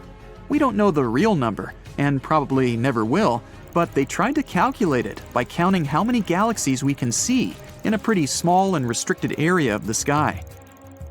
It may seem as if the universe was filled with stars and a couple of planets here and there, but our home galaxy has at least 100 billion planets. If you fill a balloon with helium and release it, you'll notice it floats very high. It'll go up into the atmosphere, but it won't go into outer space. The higher you go, the thinner the air in our atmosphere gets. Your balloon will rise up until the point where the atmosphere surrounding it has the same weight as the helium inside it. That will happen at approximately a height of 20 miles above the surface, so this is as far as a helium balloon can rise. We don't really know how big the universe is. We can't see its edges, nor do we know if it even has an edge. We use technology to see out to a distance of around 14 billion light-years from our planet. This means we can see around 28 billion light-years in diameter across, starting with the outermost layer of our atmosphere that ends at around 600 miles above our planet's surface. Although the size of the universe is constantly changing and gets bigger through time. Mercury is closest to the Sun, so most people think it's the hottest planet too. Still, Venus is the hottest planet. It's the second planet away from our central star, around 30 million miles farther from the Sun compared to Mercury. Mercury doesn't have an atmosphere, which is like some sort of a warming blanket that helps maintain the heat coming from the Sun. Venus has an unexpectedly thick atmosphere, around 100 times thicker than the one we have. Its atmosphere doesn't let the heat out, it just keeps it and constantly makes Venus hotter and hotter. Also, it mostly consists of carbon dioxide that freely lets solar energy in. But it's less transparent to lose long wavelength radiations that the warm heated surface emits. The average temperature there is around 875 degrees Fahrenheit, which is hot enough to melt tin. The maximum temperature on its neighbor, Mercury, is 800 degrees Fahrenheit. In maybe 2 or more billion years, it will be way too hot for life to exist on our precious planet. As the hundreds of millions of years go by, our sun will keep getting hotter and brighter. Eventually, temperatures will be so high, our beautiful oceans will be wiped away. Since they produce 70% of the oxygen we need to survive, there'll be no life without them. All of this means that our planet will simply become a vast desert, something like Mars is today. Pluto, a very distant used-to-be planet, now dwarf planet, is actually smaller in diameter than the entire US. The biggest distance there, from Maine to Northern California, is approximately 2,900 miles, while Pluto is only 1,473 miles across. Pluto is very far, but the edge of our solar system is 1,000 times farther away than this dwarf planet. But astronomers found many space objects orbiting our sun way farther than Pluto, such as Kuiper Belt objects and trans-Neptunian objects. There's also an Oort comet cloud that goes half a light year from Pluto, also 1,000 times farther. A neutron star is really heavy. Just a teaspoon filled with it would weigh 6 billion tons. Neutron stars are something that remain from huge stars that have run out of fuel. The fading star explodes, and its core falls apart, but due to gravity, it forms an extremely dense neutron star. These stars typically have a mass of up to 3 suns, but the radius there is around 6 miles, because this is one of the densest things in our universe, at least that we know about. The universe has a color, and it averages to be some kind of beige, or as they call it, cosmic latte. It also has its own smell that reminds you of seared steak or hot metal. At least, that's something astronauts floating in space have said. If you want to build a spacesuit, get ready to work really hard. It takes 5,000 hours to make it and will cost you $1 million. A really good one will have 11 layers of material and weighs about 110 pounds, and it needs to be comfortable. You'll need more space in there because you grow up to 2 inches when in space. When you're floating around in space, Earth's gravity doesn't have any impact on you. That's why the vertebrae in your spine might expand and relax a little bit, which means you'll be maybe 3% taller. For 6 feet, it's about 2 extra inches. Oh, don't worry, it's not permanent. As soon as you go down to Earth, you'll shrink back down to your normal size within a couple of months. Space isn't the best option if you want to have a conversation with your friend, because up there, sound doesn't travel at all. Molecules there are so far apart that sound vibrations can't reach them, which automatically means they can't vibrate, so we can't hear them. Movies are not accurate with this. No one could hear you screaming in space, too. We kind of live inside our sun. The sun is not just that big hot ball of light located 93 million miles away from us. Its outer atmosphere is way bigger. It extends far beyond the surface we can see. Our planet's orbit goes through its tenuous atmosphere. The evidence is when gusts of the solar wind generate the southern and northern lights. That means, in some way, we live inside the sun. Not just us, other planets too, including distant Neptune. The heliosphere, which is what we call the outer solar atmosphere, extends to about 10 billion miles. A group of underwater explorers stumbled upon a mysterious discovery in June 2011. It was a strange something resting deep under the freezing waters of the Gulf of Bothnia in the Baltic Sea region. The Baltic Sea anomaly, a weirdly shaped feature 210 feet long and 26 feet tall, was discovered 300 feet below the surface using sonar by OceanX. The team claimed that their electrical equipment stopped working when they got to within 650 feet of the mysterious object. Anything electric that was taken down just stopped working altogether over the site. Moving away from it let the electronics turn back on. It remains a mystery, but the unique shape leads to many claims that it could be part of a former sunken city like Atlantis, or even a mysterious object from outer space that crashed through the ice at some period. The scientists studied samples collected from around the site and determined that it could be a simple glacial deposit carved out from moving glaciers during one of the ice ages. The anomaly is just a piece that was left over, undisturbed for thousands of years. It hasn't been explored enough yet for a true answer. Off the southern tip of Japan lies the Yonaguni Formation. A local diver first noticed these formations in 1986 while searching for new dive sites for tourists. When he saw the large steps that resembled a pyramid, he decided he must have discovered an underwater city. Archaeologists believe that the structures belong to a long-forgotten fabled civilization, just like Atlantis, that had vanished beneath the waves thousands of years ago. Structures inside the pyramid that resemble stonework, like castles and a stadium, are connected by roads and what seems to be large walls all the way around. The marks in the stone show quarry work with faded faces and rocks sculptured into animals. But other experts say that the symmetry of the rocks is not as perfect as reported, and that it appears to be solid rock rather than carved blocks. For them, it's just a coincidence. Research is going on to determine if it's truly a lost civilization or nature just having a little fun. The Lincoln Memorial is gigantic in size, and the view of the reflecting pool mesmerizes visitors. For enthusiasts that love history, searching for the famous carved lettering mistake in the walls is also part of the journey.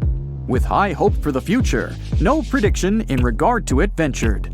Except the sculptor accidentally spelled future with an E instead of an F. There is a chamber in the building's foundation that's also worth a visit. You can even find a cave-like structure where stalactites form from the dripping water through the limestone through a secret door. There's graffiti from unknown construction workers on the supporting columns inside this cavernous space. Around the northern tip of Queensland, Australia, an uncommon cloud formation that rolls through at dawn scares the tourists. These clouds are called morning glory, a very rare type of cloud that seems to almost roll across the sky, looking like a massive tube. Measuring up to 600 miles long, this phenomenon is the result of an updraft pushing through the cloud, creating a rolling appearance. They believe the moist, cool air at the back of the clouds causes them to sink downward, almost dropping onto the land. In northeastern Thailand, 466 miles away from Bangkok, a 75 million year old rock formation sticks right out of the mountains and into the forest. Looking like a pod of whales swimming together, this place is called Three Whale Rock. Millions of years ago, this area was just a desert, but archaeological evidence from the Cretaceous period, when the T-Rex and Triceratops were out there, show that the land was changing quite dramatically at that time. It's believed that the sandstone mountains were lifted by plate tectonics and erosion by the Mekong River. It resulted in the strangely shaped rock formations that stand out today. Anyone willing to hike the network of trails can reach the place and find waterfalls, as well as a wide variety of plants and animals. From the very top of these huge monoliths, the beaches of Mekong, the mountains, and forests stretch in all directions. One of the most talked about books of the 20th century was an ancient text that no one could read. The Voynich manuscript was discovered in 1912 and is the world's most mysterious manuscript. Looks like it's withholding many secrets from the world. The handwriting inside is of an unknown language or code. It's heavily illustrated with strange pictures of unknown objects and zodiac symbols. The drawings of different plants are the most intriguing thing about the book, as none match any plant species on Earth that scientists are aware of. A professor of applied linguistics in England claimed to have deciphered some of the characters in the book, but as of yet, everything is still unintelligible. Jellyfish lightning sprites are electrical discharges high in Earth's atmosphere. They're associated with powerful thunderstorms, but they're not the same clouds that give us rain. These sprites occur at 30 to 50 miles above the ground, in the mesosphere. Artificial lights at night make it a lot more difficult to see this faint lightning, but it can be well over 30 miles wide. The red sprites are a type of cold plasma discharged above a thundercloud, turning red with the nitrogen in the atmosphere. They work as a balance of the lightning charges between storm clouds and the ground below. When freezing temperatures hit orchards in Michigan, the local early birds woke up to unusual ice sculptures hanging off tree branches. Ghost apples, perfectly formed ice apples. Finding one is very difficult, as everything has to be perfect for this to occur, and it's got to be freezing cold. This rare weather phenomenon causes the apples to freeze on the branch, with rain coating the apples in a thin layer of ice. The apples then thaw and leak out like applesauce, leaving just the beautiful ice shell behind. The Gateway Arch in the city of St. Louis is just like looking back in time. What most visitors don't know is that the arch also provides a glimpse back to its construction. The arch is the tallest national monument in the United States, standing at 630 feet high and 630 feet wide. It was built to withstand earthquakes and high winds and can sway up from 1 inch to 18 inches in a 20-mile-per-hour wind. It also contains the stories of over 700,000 people from St. Louis kept in a time capsule that was welded to the very top. Found in any snow-covered mountain area, like the Rocky Mountains, the wind, temperature, snow, ice, and moisture have to all work together for you to see the phenomenal rings known as snow rollers. Starting with quite a thin layer of damp snow on the ground, it needs to sit on top of ice or powdered snow. Then, a strong enough breeze has to move a layer into a donut shape and gently start rolling down a hill, just like a snowball. Once it stops rolling, it can be the size of a baseball or as large as a car tire. It all depends on how strong the wind was blowing that day. A newly formed snow donut won't stay around for very long, as the dust is quite light. The Antikythera mechanism is a type of ancient computer that's baffling the scientific community with its extraordinary mechanics. A Greek ship sank off the coast of the island of Antikythera some 2,000 years ago. It was only discovered in 1900 by sponge divers. Archaeologists started sorting out the artifacts retrieved from the wreckage when they came across an object that didn't seem to fit into the time it was created. The machine seemed to follow time, the movement of stars, eclipses, moon phases, and even countdowns to events like the Olympics with amazing precision. No mechanism would come close to this until the 14th century, when they started building geared clocks in Europe. Archaeologists in Turkey believe they might have found the oldest known architectural construction in the world. It's over 10,000 years old, according to the experts. Found in ancient farming communities, these monolith pillars were up to 18 feet high. They were probably used for social events and rituals, but not much is known about them. Some of these large stone structures were human-shaped, with animal carvings and stone rings built into them. Recently, archaeologists have found rectangular buildings around the site. The communities that built these monuments were the start of the move into modern civilization,